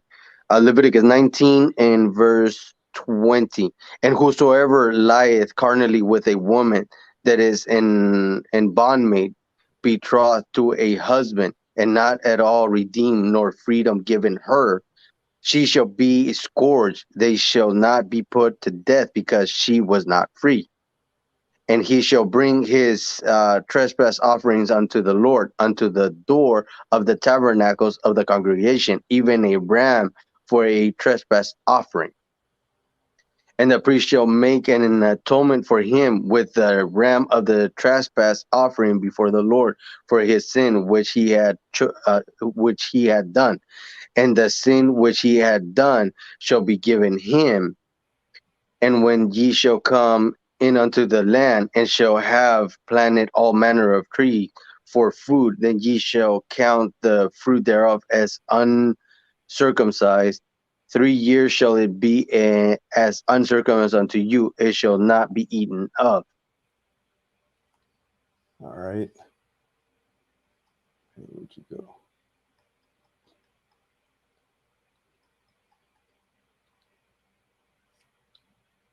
So in this situation, it says, and whosoever lieth carnally with a woman, that is a bondmaid, betrothed to an husband, and not at all redeemed, nor freedom given her. So in Exodus 21,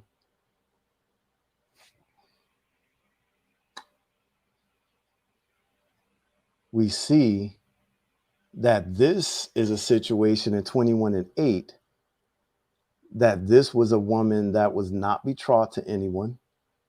She's not married to anyone. She's a single woman, a single bondmaid, a virgin that he took upon himself to become betrothed to.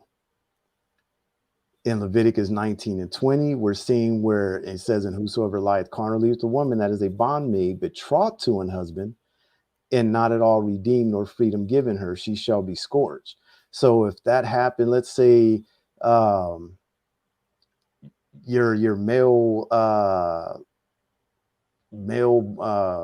slave, or whatever you want to call him, your male servant was betrothed to a woman or had a wife, and you laid down with her, then she was the one that got scourged. She was not redeemed, and she was not free. That's what this is going into. It says, and whosoever lieth carnally with the woman, that is a bondmaid, betrothed to an husband, and not at all redeemed, nor freedom given her, she shall be scourged. They shall not be put to death, because she was not free. So the master wouldn't get any punishment in this situation. The woman would be, because she wasn't a free woman. So it's showing that it's being dealt with differently between the married or betrothed or married handmaid and the one that's not married. That's why I say you got to be able to go and read these different laws so that you can see what's actually really going on. All right. And then it shows, how you're supposed to bring these trespass offerings to the tabernacle and make atonement for the sin that they committed, because he did sin. That's why it says in verse 21, and he shall bring his trespass offering unto the Lord, unto the door of the tabernacle of the congregation, even a ram for a trespass offering. And the priest shall make an atonement for him with the ram of the trespass offering before the Lord for his sin which he had done, and the sin which he had done shall be forgiven him. So that's the way you got forgiveness for this particular sin. And there was other ones also, was by bringing the ram and doing a burnt offering to get forgiveness for the sin. We know now under Christ, we no longer have to do those burnt offerings to get the atonement for the sins. All right. So going back to Exodus 21, it says, verse 9, and if he have betrothed her unto his son, he shall deal with her after the manner of daughters. So he didn't take her for himself. He decided, you know what? He's married. He's got a son. I'm going to give her to my son. That's all that's simply talking about. He's married. They've got a son. He's going to give this um, handmaid to his son as a wife. It says he shall deal with her after the manner of daughters. Once he's done that, he cannot go and start messing around with her. He has to, now this is his daughter. He's got to deal with her as if she's his daughter. Because remember, Leviticus 18, there are certain, the father cannot be going messing with his son's wife. That's his son's nakedness, right? There's laws against that. So the moment he decided that, you know what, I don't want her, I'm going to give her to my son, his hands off. He can't do anything. He has to deal with her as if she's a daughter. That's why it says, and if he have betrothed her unto his son, he shall deal with her after the manner of daughters. This is completely separate from verse 8. Now, let's deal with verse 10. If he take him another wife, her food, her raiment, and her duty of marriage shall he not diminish.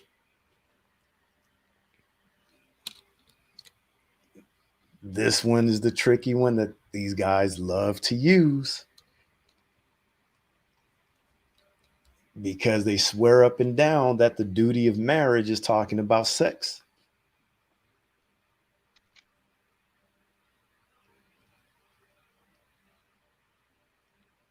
It says, if he take him another wife, her food, her raiment, and her duty of marriage shall he not diminish.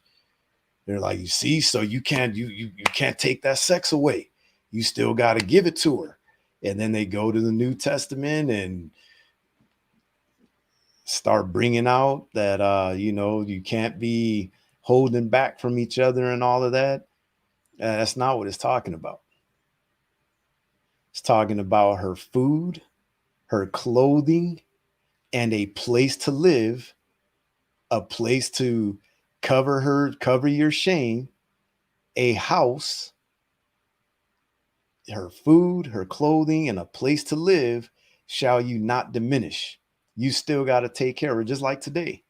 In today's times, if a man has a kid with a woman and he wants to try and leave, or they get divorced, that's why they got to pay alimony.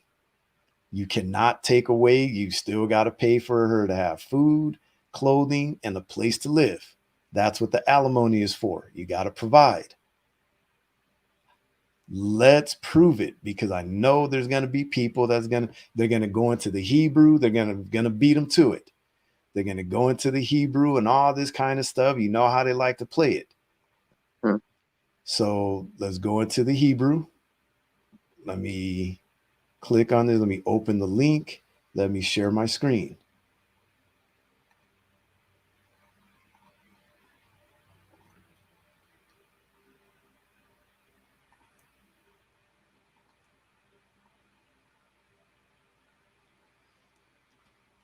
Can you see that?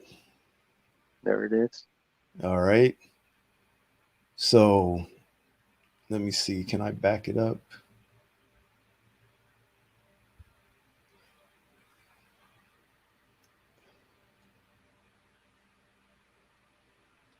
So this is looking at Exodus 21:10. If he take him another wife, her food, her raiment, and her duty of marriage is H5772. Shall he not diminish? Two different definitions. One is cohabitation. The other is conjugal rights. They focus on conjugal rights. You can't diminish her sex. You got to give it to her. No, it's not the one it's talking about. Sorry, buddy. Talking about cohabitation. Talking about keeping a roof over her head. Not diminishing the things that are needed for a person to live comfortably in this life. You're going to prove it. Okay. But first, let me do this. And going to share. Let me open up this one. Oops, hold on.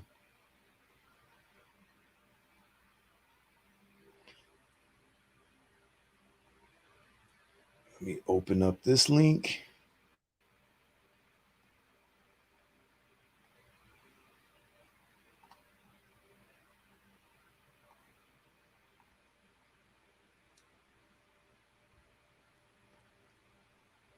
All right, so now there it is. So when you look at all of these, you can see that all these different variations, all these different my mind, I don't know, my mind keeps going blank. And what was the word earlier you used? Mine would blink to translations. Translations. There you go. All these different translations, which is right here, New Living Translation. My mind is going blank. But the New International Version, if he marries another woman, he must not deprive the first one of her food, clothing, and marital rights. If a man who has married a slave wife takes another wife for himself, he must not neglect the rights of the first wife to food, clothing, and sexual intimacy. Some of these are making the exact same mistake.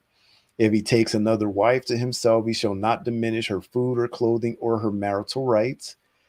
If he takes another wife, he must not reduce the food, clothing, or marital rights of his first wife. If he take him another wife, her food or raiment and her duty of marriage shall he not diminish. What is New King James Version is saying, and her marriage rights. This one's saying conjugal rights, conjugal rights, conjugal rights, or her privilege as a wife, marital rights of the first wife. Where was I? It keeps moving. I'm not even clicking and it's moving. I'm just moving the cursor up and down. It just did it again. Right.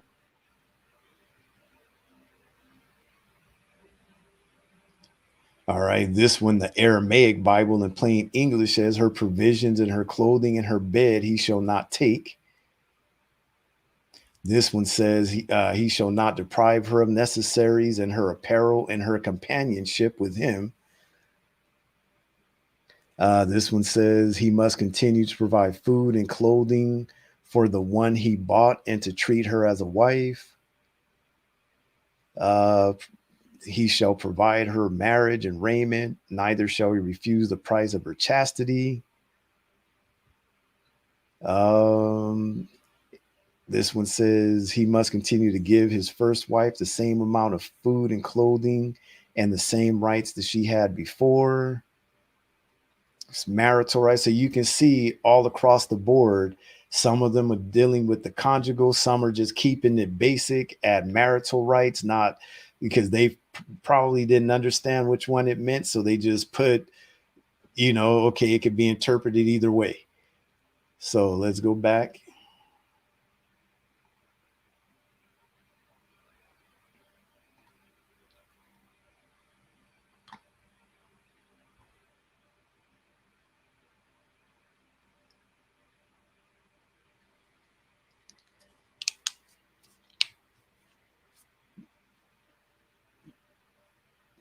So let me read the King James Version one more time. It says, if he take him another wife, her food, her raiment, and her duty of marriage shall he not diminish.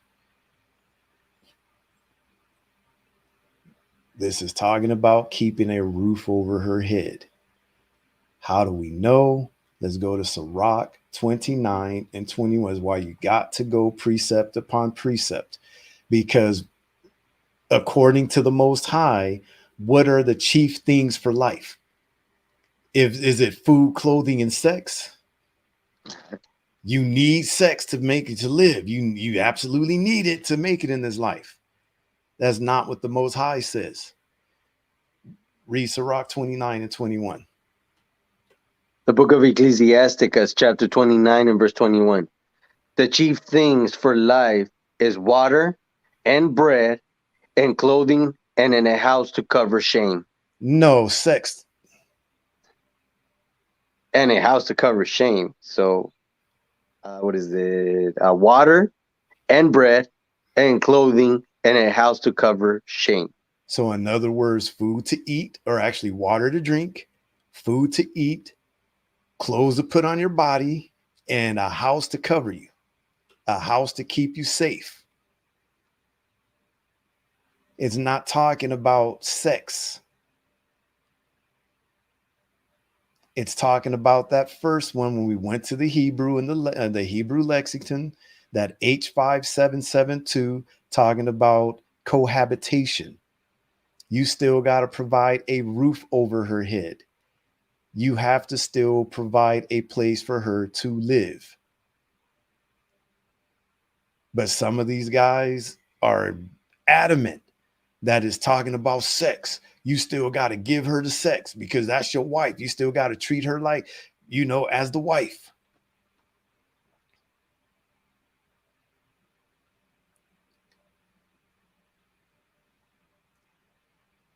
Let's go to Deuteronomy 21 and 10 through 14. We'll see, because this is dealing with almost the same thing. The only difference between this and what we just read in Exodus is that one is dealing with the Hebrew bondwoman, and this one's dealing with a woman you take into captivity while you're at war. All right. So read what you got. Deuteronomy 21 and verse 10. When thou goest forth to war against thy enemies, and the Lord thy God had delivered them into thine hands, and thou hast taken them captives, and set among the captives seats. Say it again. Seest? And seest among the captives a beautiful woman, and hast a desire unto her, that thou wouldest have her to thy wife. So he's saying you're out at war. You guys have conquered the land. You go inside, you're taking the spoils, and you see among these women that have been taken captive, one that just catches your eye and she's beautiful. And you have a desire unto her. Desire is what? Lust, that thou wouldest have her to thy wife. Then thou shalt, go ahead and read on. I'm getting ready to read the rest. Go ahead and read on. Then thou shalt bring her home to thine house, and wait, you should what? Read that part again. Then thou shalt bring her home to thine house. No, you got to make sure you give her sex. Thou shalt bring her home to thine house. So that's going right back in line, going back to what we were just reading in Exodus 21 and 10. If he take him another wife, her food or raiment or duty of marriage shall he not diminish. You still got to provide a roof over her head. Just like in this situation, you got to bring her to your home, bring her home to thine house. Go ahead. And she shall shave her head and pare her nails. And she shall put the raiment of her captivity from off her, and shall remain in thine house, and bewail her father and her mother a full month. So you got to give her a chance to mourn, you know what I mean? She's going to be missing her mother and father and everything, or they may have even gotten killed in the war, whatever happened in the battle. Go ahead. And after that, thou shalt go in unto her and be her husband. And after that, and after that, thou shalt go in unto her. So which one is more important, going into her or bringing her home to your house and providing a place for her to live? Go ahead and read on. And be her husband, and she shall be thy wife. Read on, verse 14. And it shall be, if thou have no delight in her, then thou shalt let her go whither she will, but thou shalt not sell her at all for money. Thou shalt not make merchandise of her, because thou hast humbled her. Just like in Exodus 21, you've already humbled her. You cannot go selling her off to somebody else and trying to, get rid of her. Marrying a female captive, the law for marrying female captive is not that much different than dealing with the female Hebrew bondwoman. Not that much different. So going back to Exodus 21, in verse 8, it says, if she please not her master who had betrothed her to himself, then shall he let her be redeemed to sell her into a strange nation. He shall have no power, seeing he had dealt deceitfully with her. And if he have betrothed her unto his son, he shall deal with her after the manner of daughters. If he take him another wife, not one in addition, one besides her, because he decided already that she doesn't please you, you don't want her. So you decide, I don't want her, I'm going to take somebody else.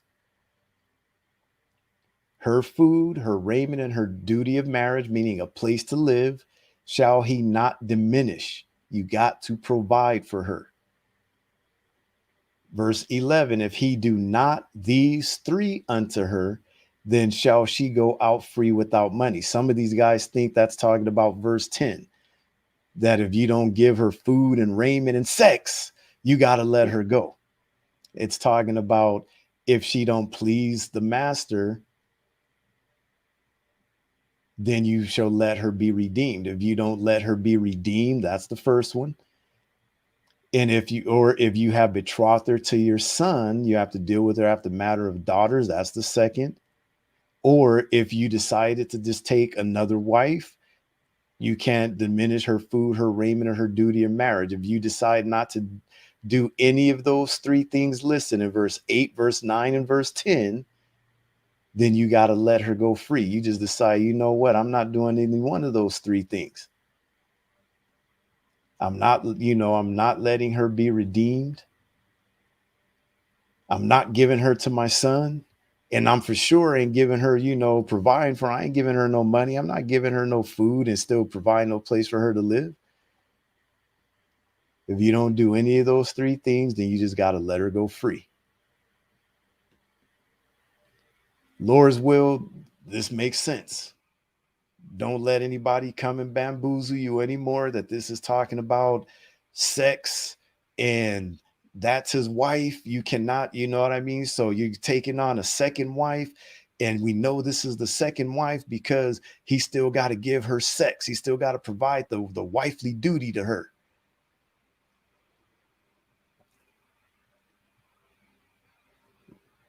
Read it all, brothers.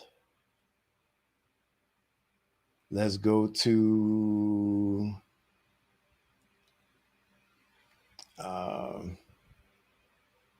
we read this earlier. Let's go to Deuteronomy 21 and 15 again. Deuteronomy chapter 21 and verse 15. And you're going to read through 17. If a man have two wives, one beloved and another hated, and they have borne him children, both the beloved and the hated, and if the firstborn son be hers that was hated, then it shall be, when he maketh his sons to inherit that which he had, that he may not make the son of the beloved firstborn before the son of the hated, which is indeed the firstborn.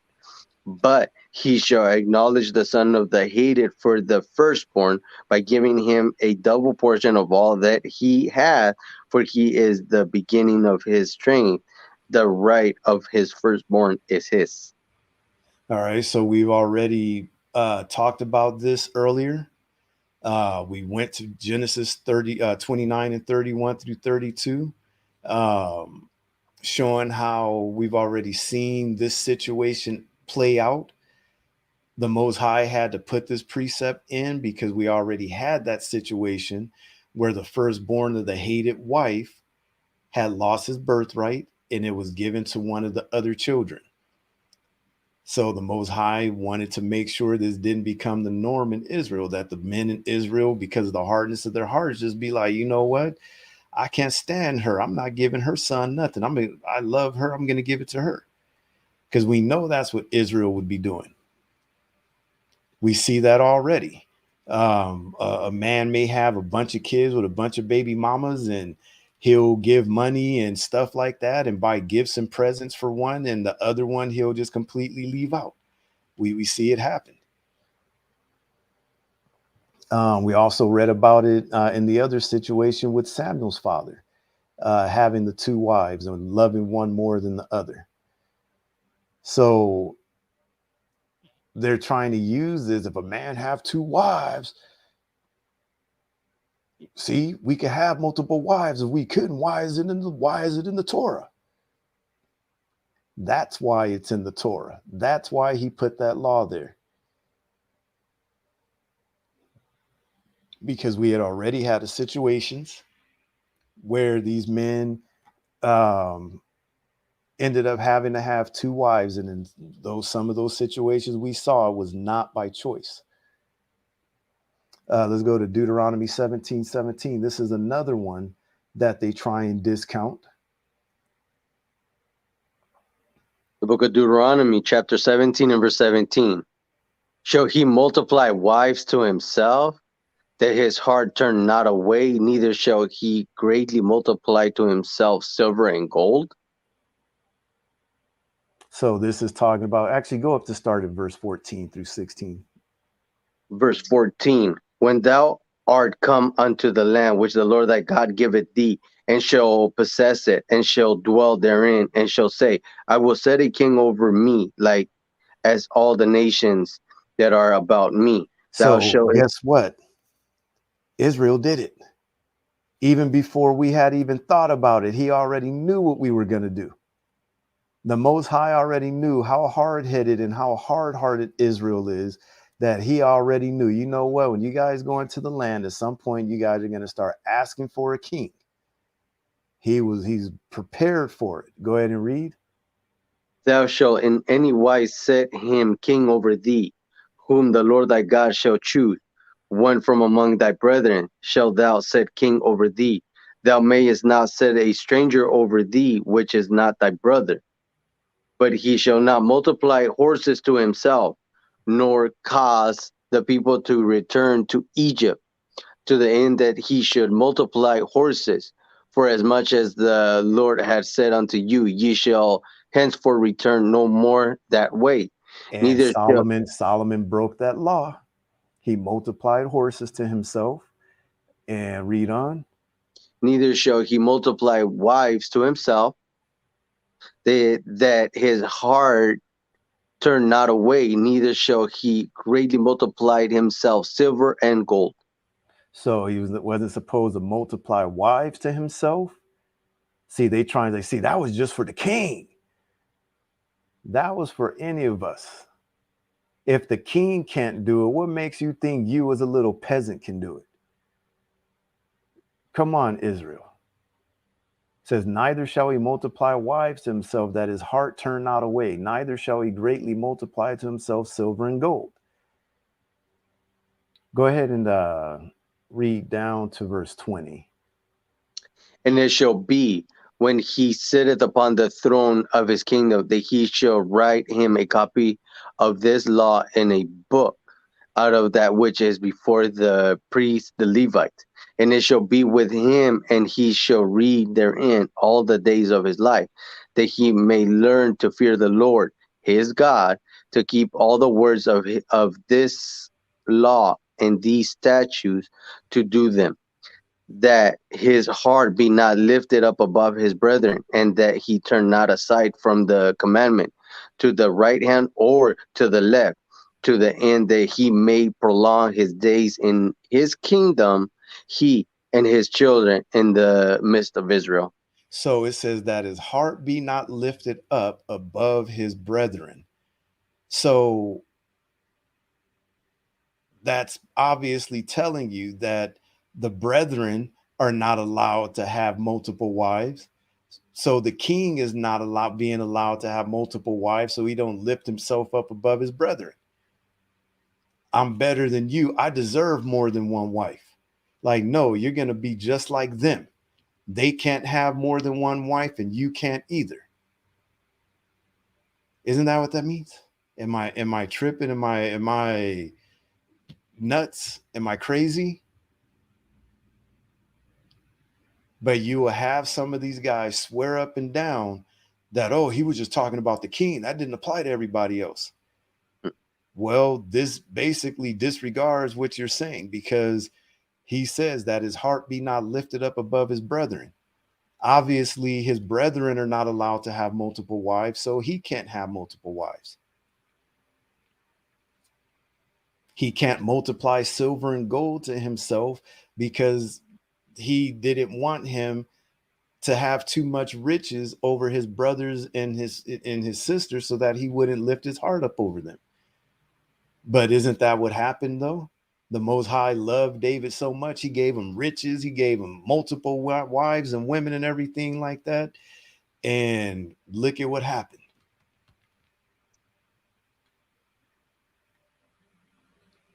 But again, who are we? We're just nobodies, right? Who's going to listen to us? We don't know what we're talking about. We're just two idiots on YouTube that don't know anything at all.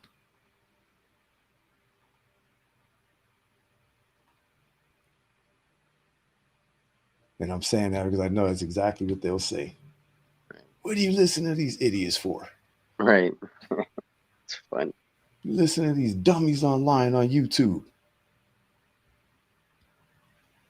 Let's go to 1 Samuel chapter 8 and verse 4 through 9.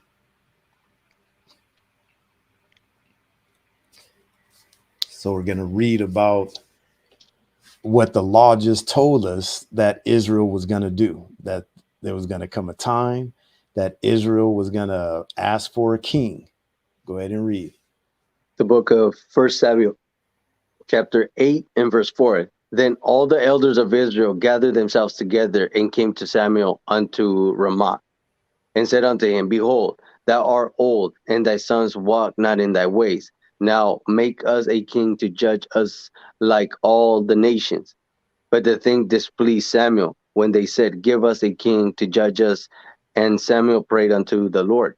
And the Lord said unto Samuel, Hearken unto the voice of the people in all that they say unto thee, for they have not rejected thee, but they have rejected me, that I should not reign over them, according to all the works which they have done since the day that I brought them up out of Egypt, even unto this day, wherewith they have forsaken me and served other gods, so do they also unto thee.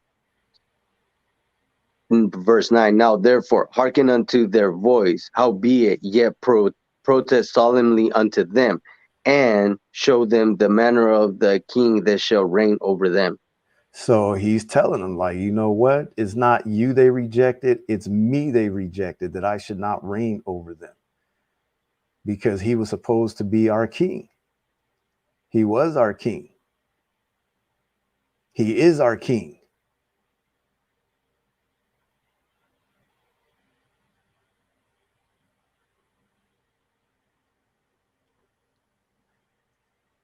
Some of them don't get that. A lot of people read this and they think this is talking about the Father, that this is the Father that's dealing with Samuel.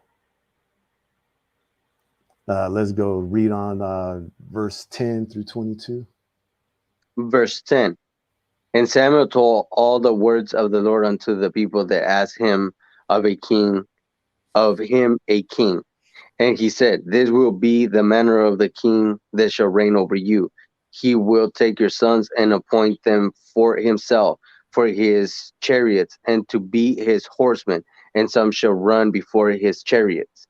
And he will appoint him captains over thousands and captains over fifties, and will set them to ear his grounds, and to reap his harvest, and to make his instruments of war, and instruments of his chariots.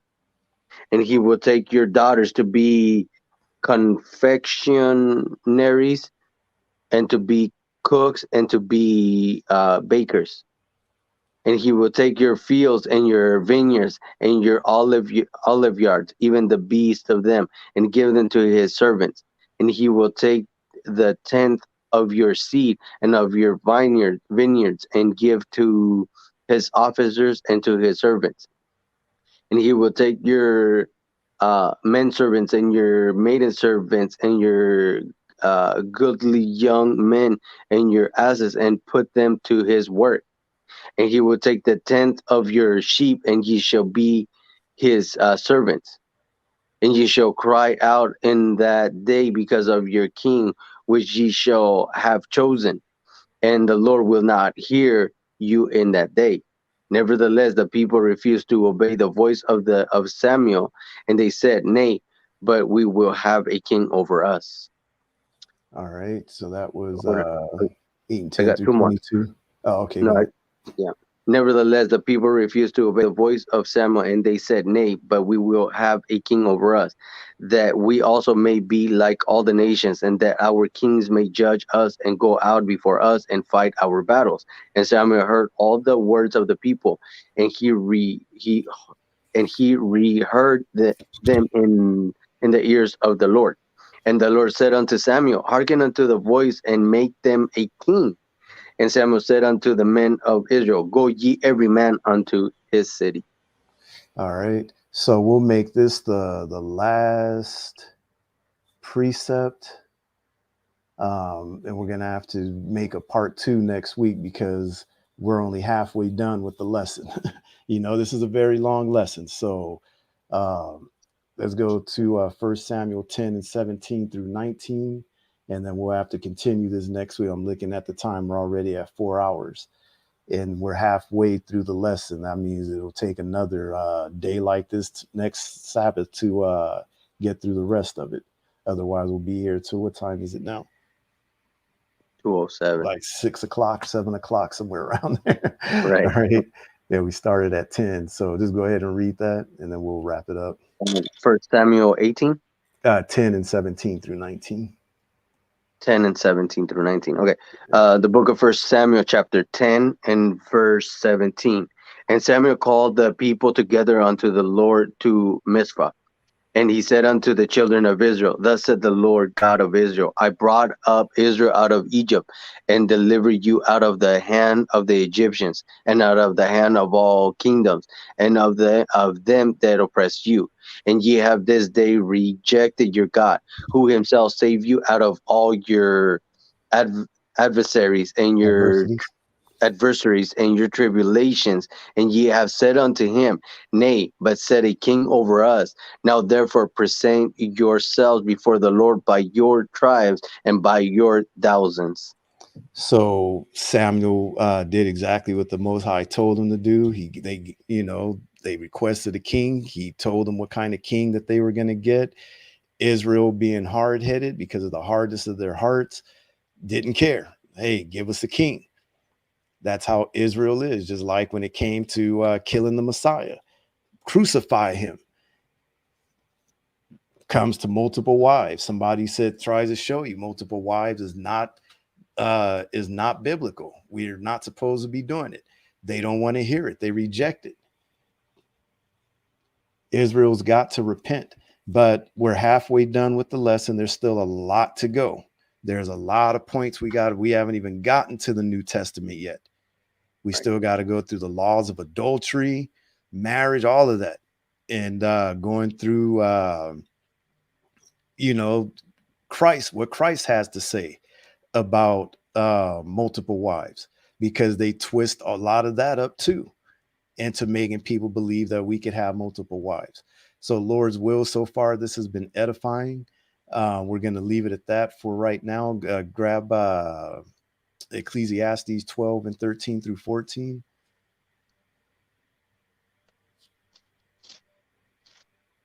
The book of Ecclesiastes chapter 12 and verse 13. Let us hear the conclusion of the whole matter. Fear God and keep his commandments, for this is the whole duty of man. For God shall bring every work into judgment with every secret thing, whether it be good or whether it be evil. And with that, we're going to say shalom. Most High Christ bless. We'll see you next Sabbath to continue this lesson.